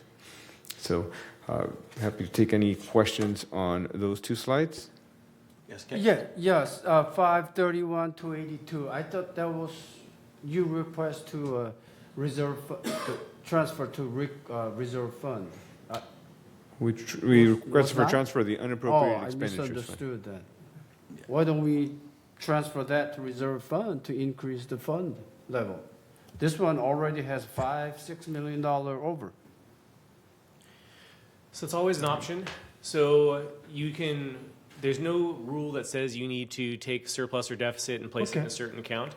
So what we do though, for instance, the reason why we chose the unappropriated expenditure fund is if you were to have a year where you were in a deficit, we would go to this account. Right. We'd pull that deficit. So likewise, in years where there's a surplus, we return those monies. So we try to be consistent where the money is going. We would, if you had a deficit in your operating account, in your operating fund, we wouldn't pull from reserve. Okay. So, is it possible that we can make a motion to transfer to a reserve fund rather than Tomorrow, yes. tomorrow? Okay. Tomorrow the board will be discussing where to put that $531,000. Right. But, Yes. so yes. I see that Okay. according to the agenda. Thank you. Any other comments, questions? All right. Thank you, Jose. What's next? All right. What's next is going to be on slide 36, and this is the projected balance of the Garden Villa Rec Room Fund. I will say that, again, we just got word from the committee that this is to be reduced to $6.50. That's going to, of course, have a downward effect on some of the ending balances here. So we will work with staff and make sure that not only are we going to update the contributions, but we're also going to update any projected expenditures here for the upcoming years. So this whole slide will change around, so I won't spend too much time other than say we will provide you something updated. So you mentioned 2025 is going to remain at 650. Was there any feedback to you as to what to do, and was the plan for 2026? There was not. So when you update the slide, how are you going to update it? You going to keep the 650 for a while, or until we start running out of money? My intention is to go up 50 cents per year. However, before I can really say, I want to get with maintenance and construction and find out what the planned expenditures are specifically. Are they going to be doing floors? Are they going to be doing countertops? What are they going to be doing? And once we have a plan as far as the expenditures are concerned, we can offset that with what we need for revenue. Okay. If I may, my plan is based on the life expectancy of all the component part. And I request the staff to increase, if it's possible, the life expectancy of the component part, and also each individual part that we need to replace it, to make sure we have to replace it. Otherwise, we'll expend it that, so that we don't waste money. That's my plan, to do that. So rather than just replace because the plan says replace, you want to make sure Yes, we're that's replacing exactly only right. when it needs to be replaced. Right. So we'll inspect before replace it. Yeah. Great, thank you. All right. Well, that leads us to the end here. Again, just want to finish up where we started, letting you know that, again, all in all, we've talked about all the different aspects of the plan. The third basic assessment is set to increase $29.38 combined with GRF for a total of $39.35.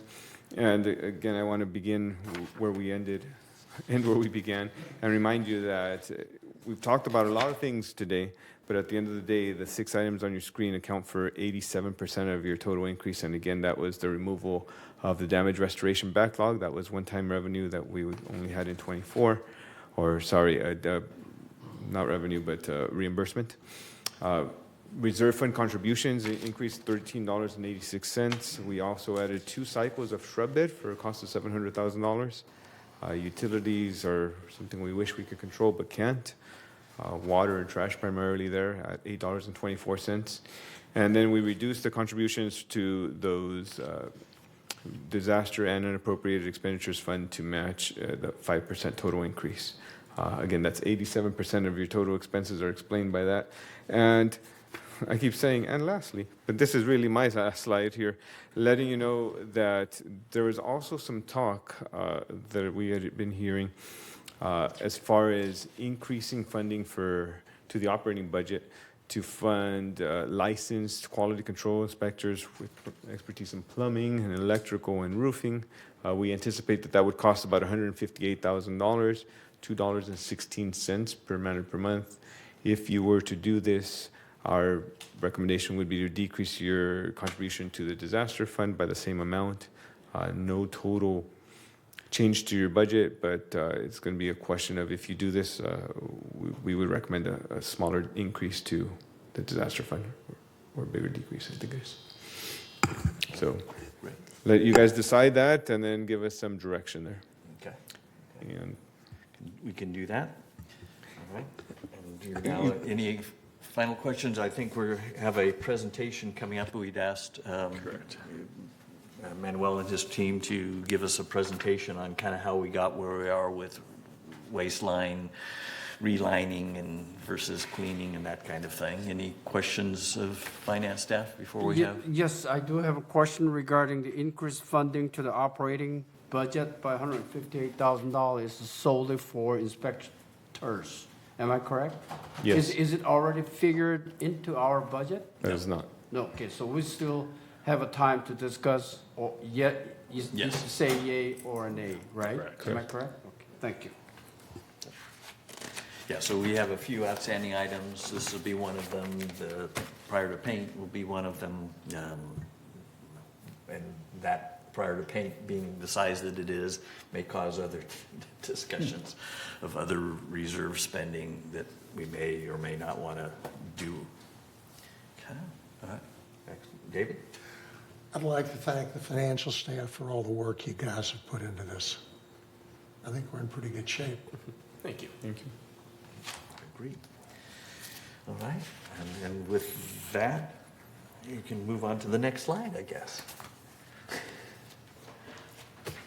Nope, that's the end of yours. Okay, we had something more in our packet, that was all. I thought it may have been in there. Yeah, I believe we'll be pulling that up just now. Okay, We do. fantastic, thanks.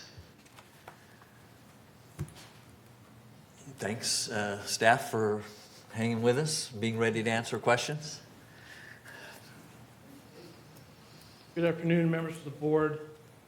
As President Laws indicated, we were asked to provide you with some information on the history of the epoxy lining program. We went back and researched files and records on the epoxy lining program. Unfortunately, we were not very successful in finding documentation as to what discussions or decisions were made or the rationale for when the program started back in 2015, 2016. That's when the discussion started in 2015.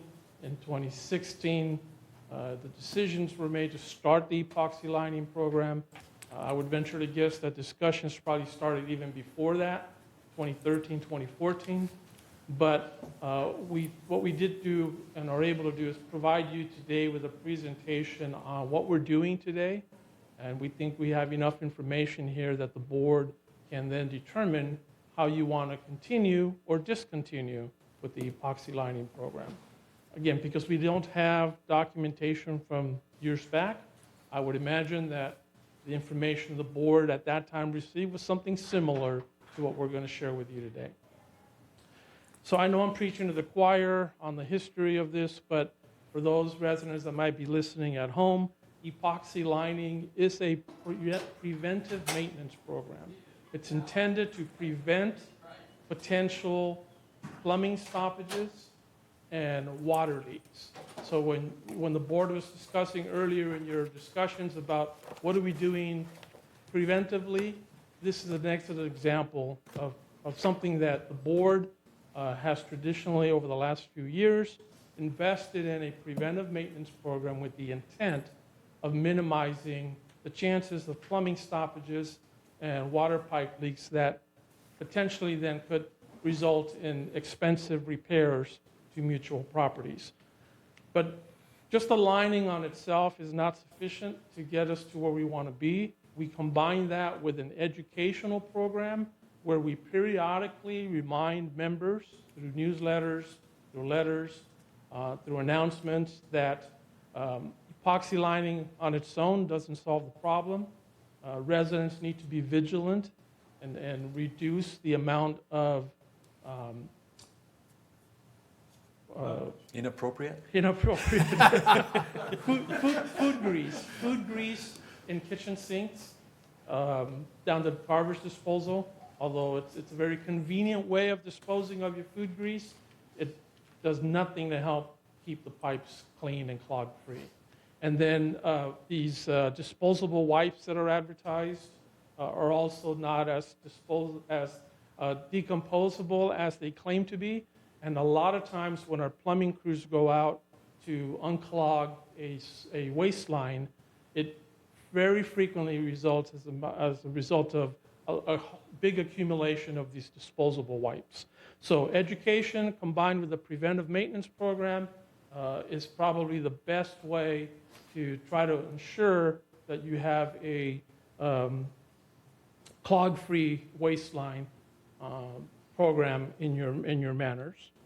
So approximately 20% of the buildings in Third have received at least a partial epoxy lining.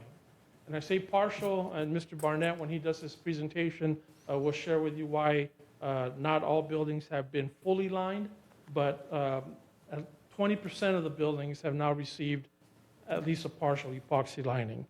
Over the last 4 years, our focus has been on 3-story buildings where you have your 21 or 24 manners. Those tend to be the buildings where if you have a problem on the 3rd floor, it's going to be an issue not only for that unit, but also units below it. So the focus has been on the 3-story buildings. The board approved a $1 million budget allocation in 2023. You also approved a $1.5 million budget allocation in 2024. That was quite a bit more than what the previous boards have approved. My recollection of the discussions during the board meetings was you wanted to be more aggressive in trying to address this preventive maintenance program. So in 2023 and 2024, the program completed fully epoxy lining 14 3-story buildings. So that represents 321 manners that now have epoxy lined waistlines, that if we combine that with good personal use of what goes down the drain, should be zero problems in the foreseeable future. You're going to hear Mr. Barnett say that we have almost no calls for service on buildings where we have done epoxy lining. And on the ones where we do get a call for service, it's because somebody has put something down the toilet or down the sink that should not have gone in there, and we're able to get that out. So with that, I'm going to turn it over to Mr. Barnett to walk you through the programs. He's going to talk primarily about epoxy lining for the waste lines, which is your sewer lines. But as the board knows, we also do epoxy lining of the copper water lines. So I'll turn it over to Ian, and then I'll be around for questions. I have a question. Those lines that we did epoxy lining, that we said that now they're disaster-free, are they the same type that if people kept it clean, we really didn't need to do epoxy lining? What we're saying that we do epoxy lining, people don't put anything in there. If people didn't put, unacceptable material in there, did we still need to do the epoxy lining? Under what circumstances we do epoxy lining? Well, Mr. Barnett will cover that in his presentation, but I'll just remind the board, your infrastructure is 50, 60 years old. So even if somebody never put anything that they shouldn't have down the drain, those pipes are going to deteriorate just by time. And so epoxy lining is one way of addressing that issue. Mr. Barnett will cover some of the other options that you have available should you choose to. But these are cast iron, right? These are Correct. cast iron pipe? Correct. Emmanuel, let me say. So it's a cast iron is only first floor and the garage, right? Second, third floor is not cast iron. So we are doing only first floor and the garage one. Is that what we're talking about? Yeah, Mr. Barnett's going to cover that in his Okay. presentation. Wait, no, just teasing. Just teasing, Manuel. Ian, come. Mark, to tell- before Mr. Barnett, I've got a question for Siobhan. I note that we had problems finding documentation on the inception of the program. Was that due to records retention policy, or, and I guess what I'm asking, does our record retention policy provide that we keep records until a major program like this is completed and don't dispose of them after 7 years? I'll have to look at our new policy. We adopted one in about 2018 that we adhere to now. I can't speak to anything that happened before then. Yeah, I get it. That's the challenge. I get it. But I'll get back to you with the specifics. And just to be clear on what I meant, We have documentation of when the previous boards approved this project and Yeah. started the program. Yeah. What we don't have documentation is what was the rationale, what was their thinking? Right. That's not documented in any meeting minutes. We don't have any videos of those meetings. That's what I meant to say. Yeah, or staff, Okay. staff reports from agenda packages, all that stuff. All right, good afternoon, everybody. We'll go ahead and jump into this. So I'm here to talk to you about the epoxy lining program. We're going to go through both the waistline program and also the copper line program. So I'll be happy to answer any of your questions. So let's jump in. So the waistline treatment options that you have are going to be your preventive line cleaning, your traditional replacement, your epoxy lining with traditional replacement where it's appropriate. Just to talk a little bit more about that one there, because that sometimes gets a little bit of a rise out of people. You're doing the epoxy lining, but you're still replacing these pipes. And that's because some pipes are beyond the capability of lining. We can line up to about 60% of missing pipes. So as long as there's about 40 to 45% of that pipe left, we can line it. And then there's the respond only to the reported stoppages. And that one is absolutely reactive and not having any proactive care for the infrastructure is not recommended at all. Just a little bit of history here also under the preventive line cleaning. Before this program started, there was a mainline cleanout program. And that mainline cleanout program was replaced by the epoxy lining program. When the epoxy lining program first came, it was in 2011, and that was for the main lines only. So that was taking care of your large 4 and 6 inch main lines that are outside of the buildings, and those were seeing a lot of breakdown, a lot of problems with root intrusions, and those were causing a lot of problems, but it was also spending a lot of money on that cycle of cleaning them. So it was replaced with the epoxy lining program. Do you have any idea when you say a lot of money? I mean, because that's kind of why one of the reasons we're talking, we're spending a lot of money now on the epoxy lining versus the preventive cleaning. Can we clean 80 buildings, 83-story buildings for the amount of money that we're relining 10? That kind of thing. I think that's kind of what we're interested in understanding. Of course, and as we get through the program, you're going to see some. You'll see some slides discussing the pros and cons. Okay.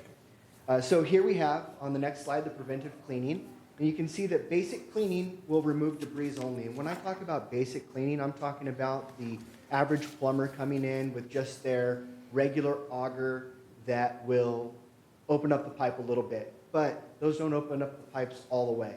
Right? Those don't remove the scale buildup or any hard buildup that's inside of those pipes. They're going to get rid of some of that sludge and a little bit of the loose scale buildup. Advanced cleaning will descale, but may compromise the pipe walls. Now, the advanced cleaning is done with either a hydrojet, where they're shooting highly compressed water through those pipes, or with what's called a picote machine. Now, the picote machine will also sometimes hear it regarded as the chains. And these are literally chains with saw teeth on the end of them that are the same diameter, or slightly bigger than the inside diameter of the pipe. And the purpose of that is to literally grind off anything and everything on the inside of those pipes and leave a smooth finish once they're done. Again, both of those are really destructive to the pipes, and in an old community like this, can cause more problems than it does good. We quite often run into our contractors that we call in to clean a pipe will hit a spot in a pipe and it breaks it, and then we either have to dig that pipe up and replace it, or we have to do spot lining where we go in and we'll run 10 to 15 feet of liner inside of a pipe. Now, You heard Mr. Gomez mention that there are some buildings that received partial lining. These are going to be those buildings in those places where they received just a little bit of liner, 15, 20 feet, maybe a little bit more, as a spot repair and not done on the program. They're done off program by a different vendor. And again, frequent cleaning promotes pipe collapse. The mainline program was switched out for this because there were some problems many, many years ago. I know that a lot of the talk is, well, what does that cost us, right? Is there a cost that you can show us? And I discussed with finance about getting some of those costs, but now correct me if I'm wrong, Jose, prior to the switch from, or at the switch from PCM to VMS, I believe before then we have overall numbers, but we don't have detailed numbers. Am I correct saying that? Yeah, it had to do with when we entered into the system that we're using now. Yeah, so it's difficult for me to come back and say, hey, you know, in 2010 you spent this much on your mainline cleanouts. It's difficult to say. But we do have current numbers, and I can tell you at a different time what it costs to do the cleaning because we have cleaned some buildings.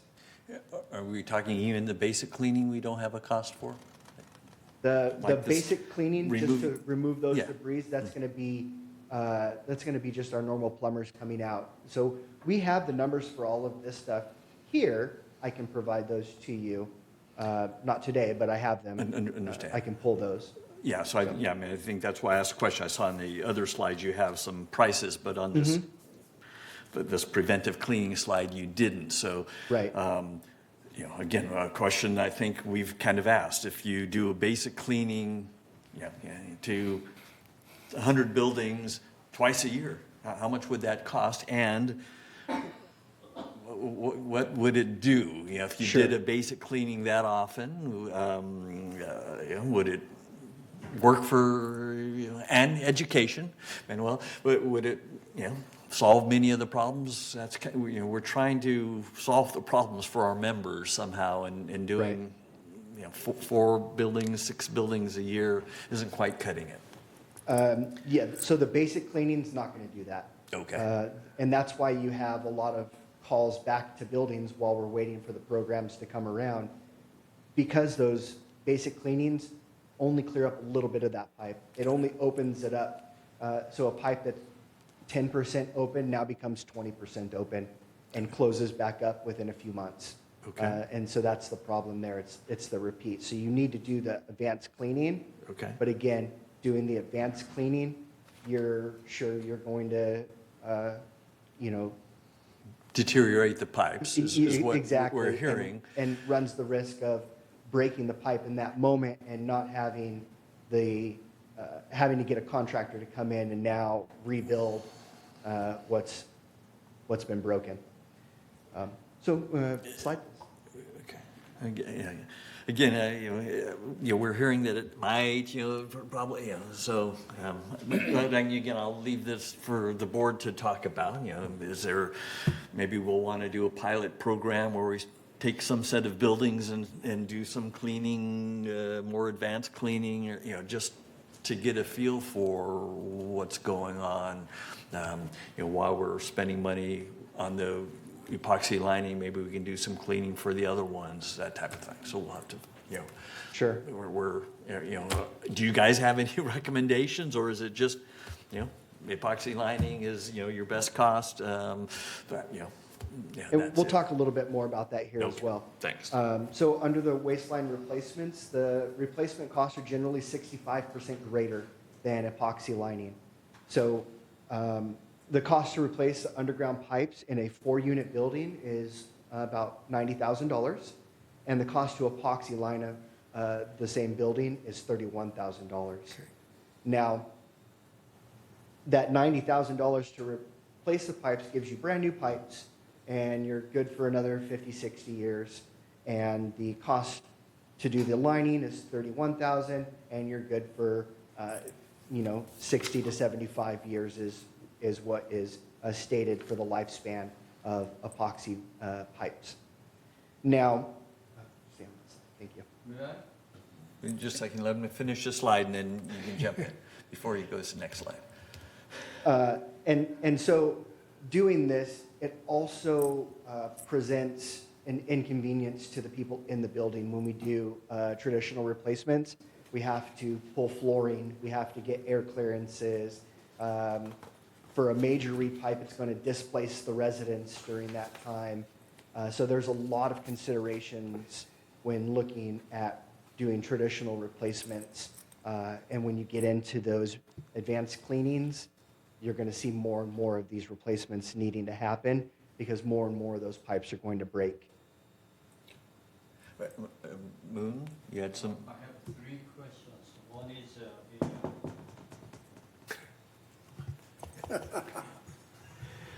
I have 3 questions. One is, you earlier said so far, when we did whatever we done so far, was 60% we have to replace the traditional pipe.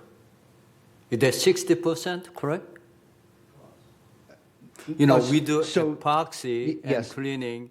Some percentage we have to replace whole pipe, right? Correct. What percentage? If more than 60% of the pipe is missing, Yeah, you told me. you have to You said that 60%, right? Mhm. That's more than half, right? Correct. So we need to replace whole thing, right? correct. Second question is when just the slide we had cast iron is about the 50 to 60 years lifespan, and then epoxy is a 75% or 75 years lifespan. That means from 0 to 50 to 60 years of cast iron. Then if we replace the epoxy, is that from that point another 75 years or only 15 years more? No. So if we replaced a pipe with epoxy or put epoxy in a pipe today, it would be 75 years. Another from today. 75 years, right? Correct. And then third one, I asked Emmanuel earlier, is that only first floor and the garage floor involved or second, third floor involved? I understand the second and third floor is not the cast iron. That is correct. Your second and third floor are ABS. So not involved in this project? No. Okay, thank you. Okay. Does epoxy line, I heard that maybe epoxy line doesn't work if there's an L in the pipe or something like that. That's just some urban legend rumor I've heard. Can you dispel that for me? I can. So yes, epoxy lining will take a 45 bend, it will take a 90 bend. The only 90 bends, 90-degree corners that you'll see here are not hard corners. They're soft, rounded 90 degrees, and we can absolutely line those. And the only ones you'll see in the community are where the pipe goes from vertical to horizontal. There's no 90-degree turns in the pipes that are underground or in a garage. You're looking at 45 degrees, or you're looking at what are called Y connections, WYE, Okay. and those are where multiple pipes come together. Okay. Now, where the multiple pipes come together in those Ys, that's where you're going to see the connections cannot be lined, because then you're going to line over one side, and now you have to try and reinstate that pipe with a machine that doesn't always reinstate perfectly, and you run into more problems than you would if you just left that particular fitting alone. Okay. Thank you. Of course. I think So Jim has his, even Y lines, you cannot epoxy line, right? That's correct. That's correct. Now, you're talking about I'm focusing on 3-story building, which I live. That the waistline is, we can see it, right? That is different than you're digging in the ground, Sure. right? Yes. So That is where my argument is coming. That why don't we replace the whole thing with a PVC line or something else instead of epoxy line? That's where most people's complaining about is coming from. Even replacing those pipes is going to cost, it's going to cost money to replace those pipes. And most of those, Right, those pipes on the but program, not, most of those pipes on that program, if they are in bad condition, they do get replaced with a pre-lined pipe. right, one building, as I recall, is about $350,000. No, that's a gigantic cost. Yeah. One building is not that Either much. 350 or 150. I cannot remember It's exactly. yeah, it's 150. Yeah. Yeah, Okay. it's between 150 and 175,000 dollars to line a 3-story building. Right. So let's say just a pipe replacement of the sewer line on a 3-story building. Does it take that much money to do that? You're still looking at more cost than the lining. To put a pipe in costs more money because the pipe costs more money. Okay. I think we need to study on that one. We have all of that information. And it's in the contract too, I believe, that you can review. Yeah. We'll do Jim and then Moon. Jim?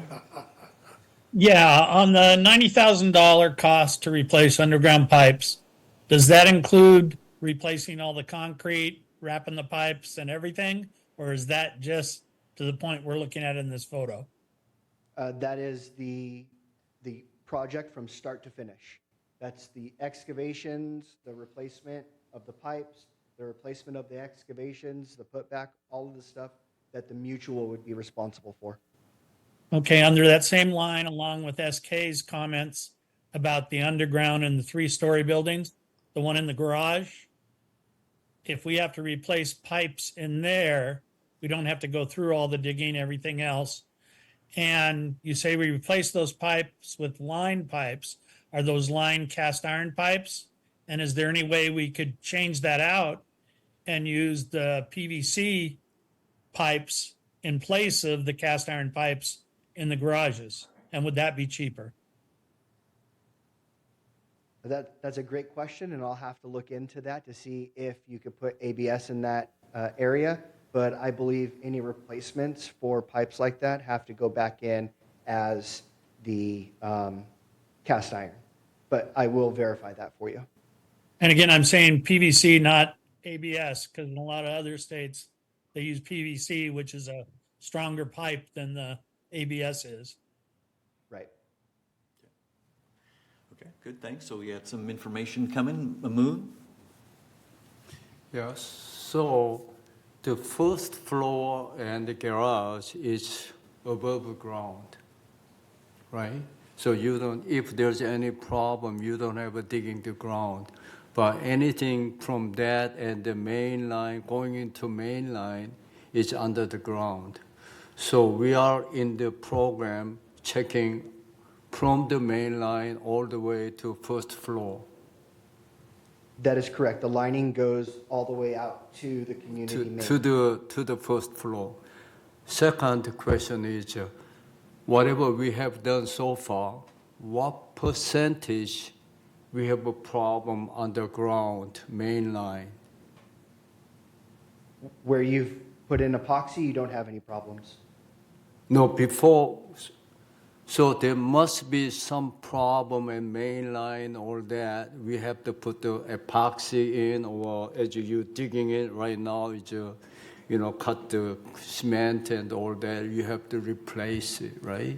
So what I'm saying is, what percentage we have to replace it so far, our experience?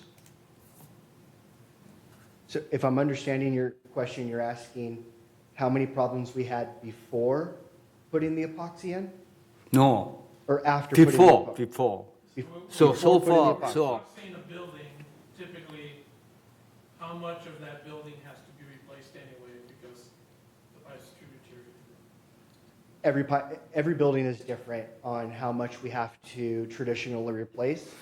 No, yeah, Yeah, okay. How many buildings so far we done? 40-some buildings so far we have done, right?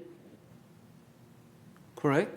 well, we've done a lot more than that, but. How many for we done so far? For three-story buildings, we've done approximately 23, I think. Off the top of 23. my head. Among 23, how many you have to digging out this way, the cement, cut cement? None. How many? Yet we haven't had to go into any of the garden villa garages, into the floor of any of those garages. How many? 0, 0. yes. So in you the- were able in the to do three-story, Oh, go in the ahead. three-story garden villas. In the other type of three-story buildings that don't have a garage, the LH21 buildings, Mm-hmm. those ones we've had to do quite a bit of excavation. They have a more problem then. That is Okay. correct. So how many you have to do epoxy and to mainline and all that? How many open? So you said the garden villa 0, right? For the garden And villas, then we have not had to excavate. For Building the LH21, you have to do much more problem. When we go to those ones to put epoxy in, there are more spots that we have to do excavations. And I would say you're probably looking somewhere in the area of about maybe 5%. 5%. Yeah, it's a very small amount that we have to excavate and replace in those buildings, In Okay. LH21 building, in the LH21s. you have to dig 4 locations. That's just to get the lining. LH21, That's to get you- the lining in, not to replace pipe. I understand. Yeah. But what I'm saying is you have to dig 4 locations to clean up the sewer lines, and then you epoxy line those. That's correct. So Those are on to the, me, on the outside of the the building. digging of those is not quite a bit. It's just small section of it. Right. Those are on the. So that's on the it's outside not of the that building. big a deal to me. It's not. Right. That's on the outside of the building. Right.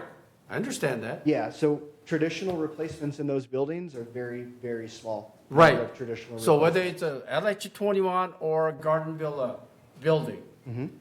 the digging of the 4 locations for the LH21 is not that much extra excavation you need. It's similar to, it's easier with the the garden villa building because it's exposed to the garage.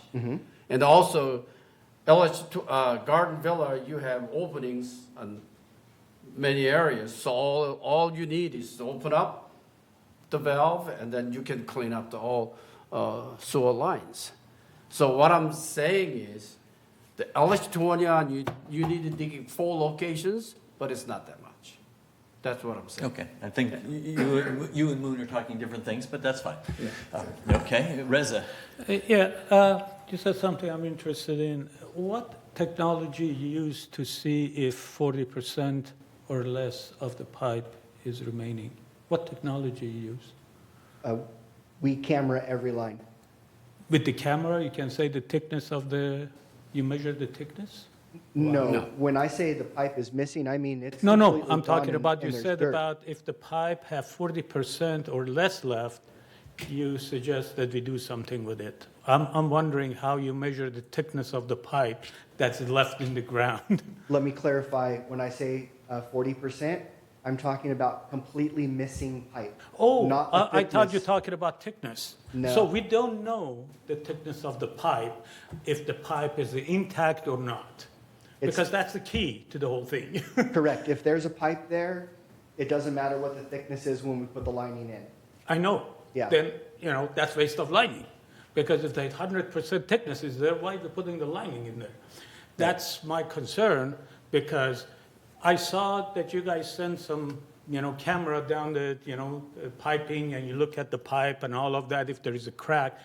Because the lining, if you go back to the first photo that you put up, the lining doesn't take care of the cracked pipe or movement of the earth that causes the pipe crack, or the intrusion of the trees into the pipe that breaks the pipe. Epoxy lining doesn't take care of any of those. Epoxy lining is when you have weak thickness of the pipe, you put epoxy lining in there in order to strengthen the life of the pipe. But if the pipe broken or cracked or have all of those things in it, epoxy doesn't help. I'm a chemist, so I made epoxy myself, so I know how it works. I thought you said that you guys measure the thickness before you put the epoxy in it. If I know the thickness is there, why I'm putting epoxy?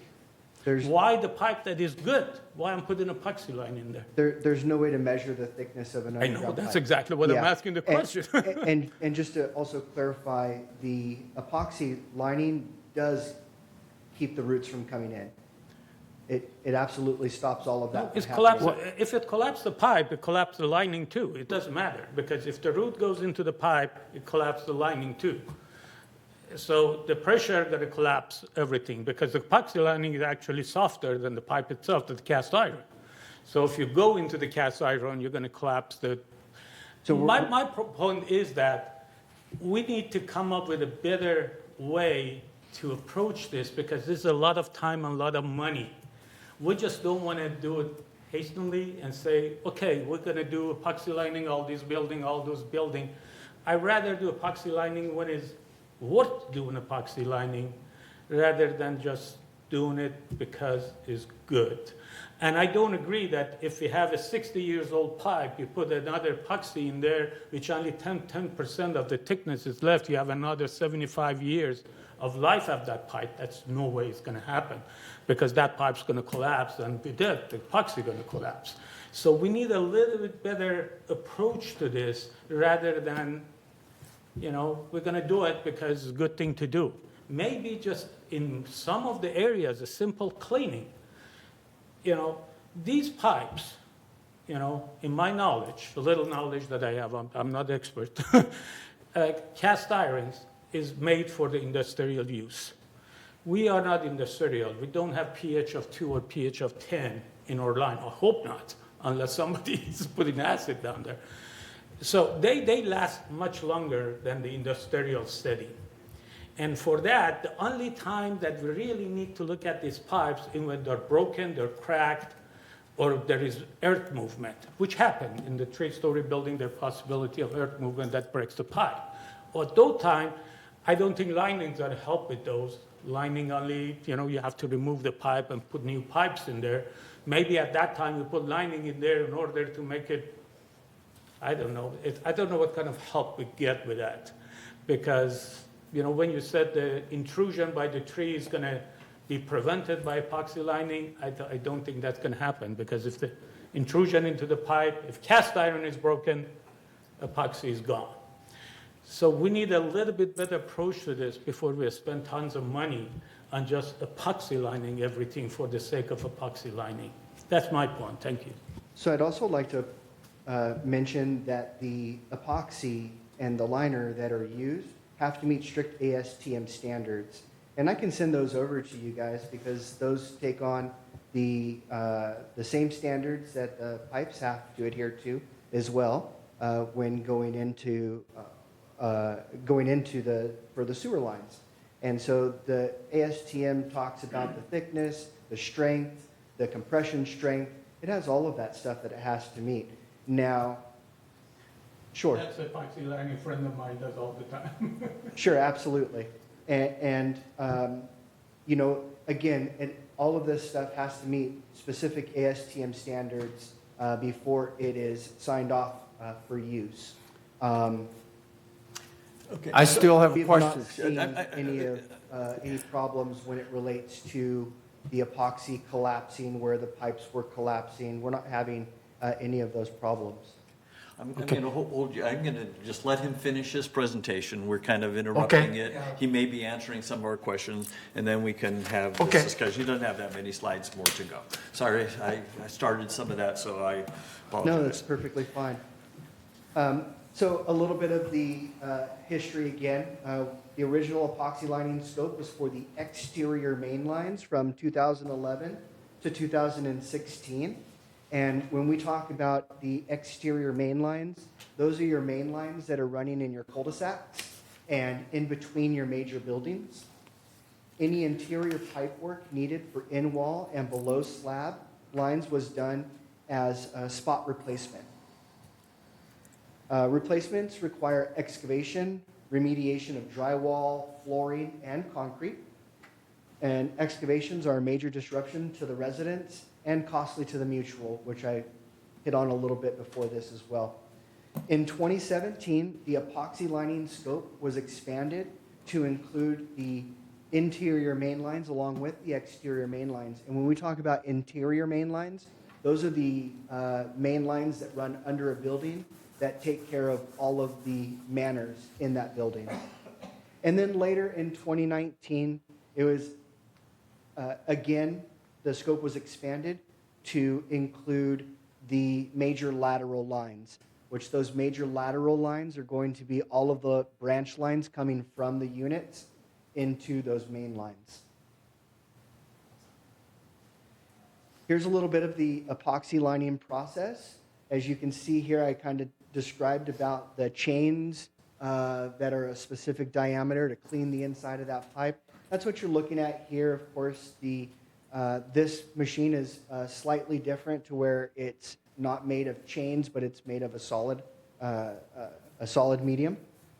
But that goes through, that cleans it up, that makes sure that it's nice and clean, but also leaves a little bit of a groove in the pipe to allow the epoxy to adhere better to that pipe when it's installed. The installation next to that, you can see that a bladder is inserted into the pipe and it's pulled all the way through the pipe and then it's inflated. And you can see here in that last picture where the pipe is restored with that epoxy lining and it's gapping over some of those cracks and missing parts of the pipe. Of course, this picture is just an artist concept, if you will, but we have had pipes that are, in pretty bad shape that have been lined before. So. The epoxy program also takes care of replacing fittings where needed, where lining can't occur. This would be one of those fittings that I kind of described a little while ago. And fittings and pipes found with advanced deterioration do not receive epoxy lining. These cases require excavation and replacement, and the fittings are replaced with ABS material. And so these specific fittings here, we are replacing because you can't put the epoxy lining inside of a pipe that has multiple connections coming through. Inevitably, you're going to run into a blockage with large backups. And then pipes are replaced with pre-lined cast iron. And then moving on to the copper waterline epoxy process, this coats the inside of the pipe, sealing all the pinholes up. It blocks corrosive elements in the water and creates, creating a new pipe within the existing pipe. This works a lot similar to the epoxy process. However, it's installed differently. We can't put a machine through to clean the inside of those pipes. So this process runs a little bit differently, where you can see number one here, your pipes are heated and dried. And then later the pipes are cleaned. And the cleaning is done with an abrasive element that is basically like a sand blasting that runs through the pipes. And then after that, the pipe has a pressurized air blown through it with the epoxy mixed in with it, and it vortexes through and leaving a coating on the inside of the pipe. You can see that this does have a little bit of a process that happens where you're going to have a lot of equipment in the homes, and these are done by connections. And so every connection at your bathtub shower, at your toilet, at your basins, your sinks, all of those connections, we have to pop those off and put the machine on and run the machines that way. The average cost to replace copper pipes in a home is roughly $9,000, and the average cost to add epoxy lining to copper is $4,000. These numbers are taken from a standard two-bath home, so it has 2 bathrooms, a kitchen, and a water heater, all of that kind of stuff. So, and I'm happy to take any questions now. Okay. Any more questions? I think Moon? The last slide, the copper water pipe, when 9,000 and 4,000, that means the whole copper line in that building, $4,000 for epoxy, or a certain area you are doing it? That's for a 2-bathroom unit. I mean the whole copper line in that building? Just a unit, not a building.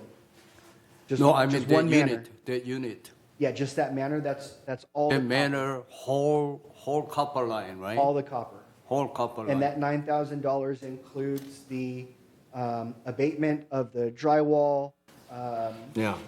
abatement of any concrete that's needed, and the replacement of all that, the build back of all of that. Okay. Second question is, what is the current, okay, let me rephrase it. The underground, main line and all that, is that all of them are cast iron or something else? For the waistlines, Uh-huh. all of your underground pipes are cast iron until you get to a certain point, and they turn into clay. Okay. Then what is the current building code? Still is cast iron? Year 2024 building code? It depends. There's different codes for different things. I don't have the codes in front of me right now, but some areas you are allowed, in some instances, to put ABS, just not all instances. So if we are building new buildings pretty similar, are we gonna be cast iron or the ABS in this area? We'd have to look at the building codes. I don't have that in front of me. You don't have answer. We have. I don't have the building codes in front of me. Okay, you don't. Okay. Then when you look at the waistline epoxy process, you grinding all that. Do we do first, before that, we put the scope in it, find out, or we just grinding it first? No, we camera 3 times for each, We do for camera, each right. pipe. We camera before anything happens to see the condition of the pipe before it's cleaned. Mm-hmm. Then we camera after the cleaning to make sure that all of the pipe is there, or enough of the pipe is there to be able to put liner in. Mm-hmm. And then after the work is all done and completed, we run another camera to check the quality of the work to make sure it's that it's done properly. Okay, thank you. Yes, Kay? Yeah. You said cracks, missing part, and the root cause. How many instances do we have so far, based on your experience with the epoxy lining? How many instances do you have? That we need to replace traditionally replace pipe. Crack, missing part, or root cause, the pipe collapsing. How many instances you have found out of LH21 and Garden Villa buildings? How many times you found? Well, not too many in the garden villas because Right. we can typically see that. Right. Did you see any Right root cause of pipe collapsing? Have you seen it? Are you talking about tree roots Our- coming in? Yeah. Not in the garden don't think villas. so. It's rare. Yeah. Very rare. Yeah. It's just talking. So my question is, what if we use this traditional replacement treating, like a $9,000 for a home and $4,000 epoxy lining to copper line is $4,000. What if we apply that to sewer line after cleaning? You don't understand my question? Are you talking about Sewer line, Waste line. the waste line, what if we apply this copper lining process for epoxy lining to copper process for our sewer line. To spray in the epoxy? Right. Uh-huh.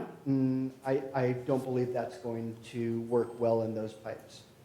Why not? Because you have to be able to close the pipes off and seal them off, and there's too many vents. Plumbing, waste lines, any kind of sewage pipe or waste pipes have to have vent lines so that you don't run into any siphon problems. You have, every home, you have openings for major sewer line. Uh-huh. And you have Garden Villa Association building, you have openings as well. You connected that, then you can connect, you can spray on it. But all of those pipes also have vent lines connected to them that go up to the Absolutely. top of the building. So you They can, have to you be can, vented. you can apply the 4,000 PSI epoxy lining spray onto it. I see that. Yeah. Okay, anyway. You're not going to find that. Right, There's okay, no vendor anyway. anywhere that's doing that. So, you didn't see that many cracks on the pipe. I saw the camera goes, take a picture of the pipe, whether it's clean or not. So, missing part, I don't think you missed, you found any of those. And root cause of that for those buildings, I don't think so. And the cracks, very rarely. Cracks we find all the time. All the time? Yeah, I like to see the. All the time. But for They pipes that are, have a record of all the pipe inspected before they do epoxy lining. So if there is, I'd like to see that. sure, Yeah. That's not a Okay, I'd problem. like to see that. And also, when they put epoxy line on the waistline, they did not dry the inside of pipe. They just do it with a 20 PSI balloon, and to me, it would not stick to the cast iron line at all. It's only 20-pound PSI. Okay. See? It So- seems to work. If it's clean, Roto-Rooter Okay. company comes out and clean the whole pipe, it may work the same way. So you're suggesting that we may not need to do epoxy lining? Is that what you're getting? That's my argument. Okay, got it. How many buildings were planned to be done in 2024, epoxy line, waste line? 7, 7? 1.5 million? 1.5 million. Okay, and so that's closer to 200,000 each? Because I heard earlier 100,000. Yeah, with the new contract that came through. Okay. That had the price increase. I was referencing the prior contract. I Okay. apologize. Okay, not a problem, just trying to... I thought only 2 we allowed. We have to let them 5? fit. 7, so it sounds like 7 are planned, even with the updated contract? Yeah, the first numbers were, for the 1.5, I believe we had 9 buildings Okay. originally planned. We had to remove 2 of those. I thought we canceled the whole contract. No, I think we're finishing what we've got. We did accept the increase, but put out to bid, we didn't go anything past this year, I think. Okay. Correct. We have an RFP that is either already gone out or is going out this week. Okay, all right. So- Yes, Moon? Emmanuel, Ian, but if we go for the epoxy, right now we have only one contract, right? One contract doing all the jobs. Is that correct? Yeah, that, it was done on a competitive bidding process, and so. Yeah, multiple but we have companies only bid, and one you guys- contract. Yeah, we choose one contractor to do Yeah. the work, yes. Well, whatever they went through, can we have about 3, 4 contract at same time? Because we have so many buildings. If we do about 3, 4 buildings a year, it's gonna take another 20 years. So if we have a 4, 5 contract, it will be much shortened. Let's say hopefully within 5 years we get it all done. If we have the money. So it's a money thing. If we have money, It's money, it's a money thing, Yeah, I understand. but. Money is a different issue, but what I'm saying is, Can you do that? So the contractor that you guys currently. We have use, they only go- one But there contractor. are multiple contractors that we could contract with, is what he's asking. Is that correct? You could, but they're all going to be a much larger cost than this one. and this Understand, one can understand. handle That's not whatever what you he's need. asking. Yeah. He's assuming we've got the money, so, Sure. yeah, so the one Yeah. contractor. we I worked with was understand much- money issue is, right? Every year, the cost gonna go up. Okay, inflation, all that. If we do that, even if it costs us, if we do it within 4 or 5 years, it may save us in the long run. It may. We don't know how we're gonna come up with that money. That's a different issue. Right. Maybe treasurer have to come up with that. But it will save it. I can see there 2 points. One is it can save it in long run, and then it saves the time. Instead of 20 years, we can do that for You bet, 5 you bet. years. Yeah, and so I think one of the things he was talking about contractors, the contractor we have is, 30% cheaper than the next contractor? So we can get 2 contractors, but the second contractor is way more expensive. And thus the first contractor will say, well, hey, and then everybody gets more expensive. Yeah. That is just why we're where we are today. Mark, We can so we go out. President, they are always monopoly and competition.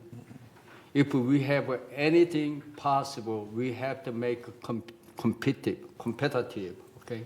Monopoly, even Rockefeller got killed. Right now, they are trying to get the Google, they're trying to get the Apple. Monopoly is no good. Okay, sounds good. Any other questions? It sounds like, Chris, we got some thinking to do, but go ahead. Hello. Okay, it's not working. Oh. Oh, there we go. I'd like to take this offline, but I would like my board members to explain to me the epoxy process. In other words, I view it as you have a tire, okay? The tire has a 10-year lifespan. When you get to that 10 years, you decide to put an inner tube into it, okay? That rubber on the outside, that tire is still 10 years old. So how can you say that tire now has another 10 or 15-year lifespan? That is what I don't understand. And so And I think that Reza was trying to say the same thing. and so I would like us to really focus on the options of what we're doing here, so we make sure we're spending wisely. Right. Thank you. I think, yeah, I think we're all, good presentation. Thank you for giving us this history. Is what we're doing, in your mind, the best thing that we could be doing as a board? If you're asking for my personal opinion, yes, it As is. for your expert opinion Sure. as a professional? Yes. Okay. Yes, it is. It's saving you money from traditional replacement, and it's putting something in place that is just as good, if not a little bit better by 15 years than what was previously there or what you could be putting in. But it's also reducing the impact to the residents. Okay. The traditional replacements are a big impact. Okay. I just want to comment on that. So you suggesting that epoxy line pipes have less clogging? Is that what you're saying, or am I misunderstanding your comment? Yes. There is a less potential for the epoxy line to be clogged up by towels and, with all the junk that they put in there. Is that possible? There is a less of a possibility of it happening. However, if I'm being honest, we have seen it before to where somebody puts a large amount at one time, it gets clogged. Now I understand. There's no way around Yeah, that. Thanks. they're slick. It looks like, based on pictures, they look fairly slick, so things would And you're- slide through potentially easier than. Correct. Yeah, And so you're, it could pot- yeah, just pour all the way down the drain. Is that what you're suggesting? and you're removing the possibility of that scale buildup because nothing's sticking to the inside of this pipe. Okay. Okay. All right. Okay. So, yeah, again, we're just struggling with, it's extremely expensive, it's extremely slow. One of the many things that we have to spend money on out of our reserves. We've talked about a few others today. So we're just kind of trying to figure out if there's some other options. Yeah. I think in no way any of the comments are going to infringe on your personal and professional opinion. Yeah. Yeah, we just wanted, part of it. Ask a question, Right. understand. Absolutely. Yeah, and didn't understand how we got here and, why we're doing it, and was the proper assessment and analysis done before, or did somebody just say, hey, I saw a seminar about epoxy lining, let's start doing that kind of thing. And if I may give you a little bit of information here, I know that there have been questions as to the number of buildings that are getting done versus perhaps United has a larger number of buildings that get done per year. And that's just because they're not doing 3-story buildings because they don't have them. When you guys were not focused on 3-story buildings, you guys were absolutely getting 60 buildings done in a year. How many buildings? About 60 buildings. 60? 60. Mm-hmm. Because they're much smaller and faster. Okay. Thank you. Thank you. Thanks. Good stuff. Any other comments, questions for anyone? We're now down to director's comments. Any final comments for you, Moon?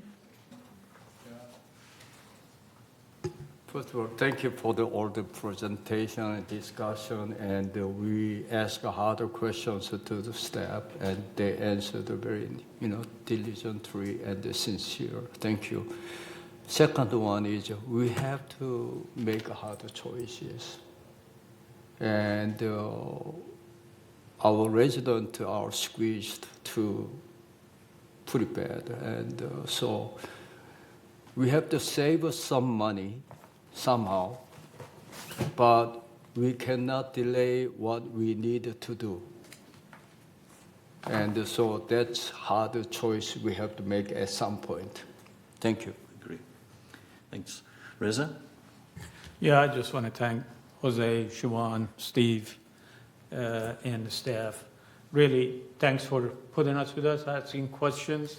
For us is to understand things better so we can, make a better judgment and better decision. And I really appreciate hanging in there and answering it. And I just want to say nothing personal. It's just all about money. SK? Just want to say thank you. Let's work together. Thank you. Chris? No questions. Okay. David? I just wanted to thank Stuart for hanging out with us all. All right. Can I comment on this one thing? Okay. So, Chris, the example that you gave about the tire, you got to think reverse on it. So I'm concerned. We really do want these linings done, and everything I've heard here has not changed my mind about it. But this example about you're taking the tire and you're relining the inside, that's exactly the opposite. We're relining the outside of that tire. What? So wait a minute. The point where the wear occurs on a tire is on the outside. The point where the wear occurs on a pipe is on the inside. We're realigning the inside.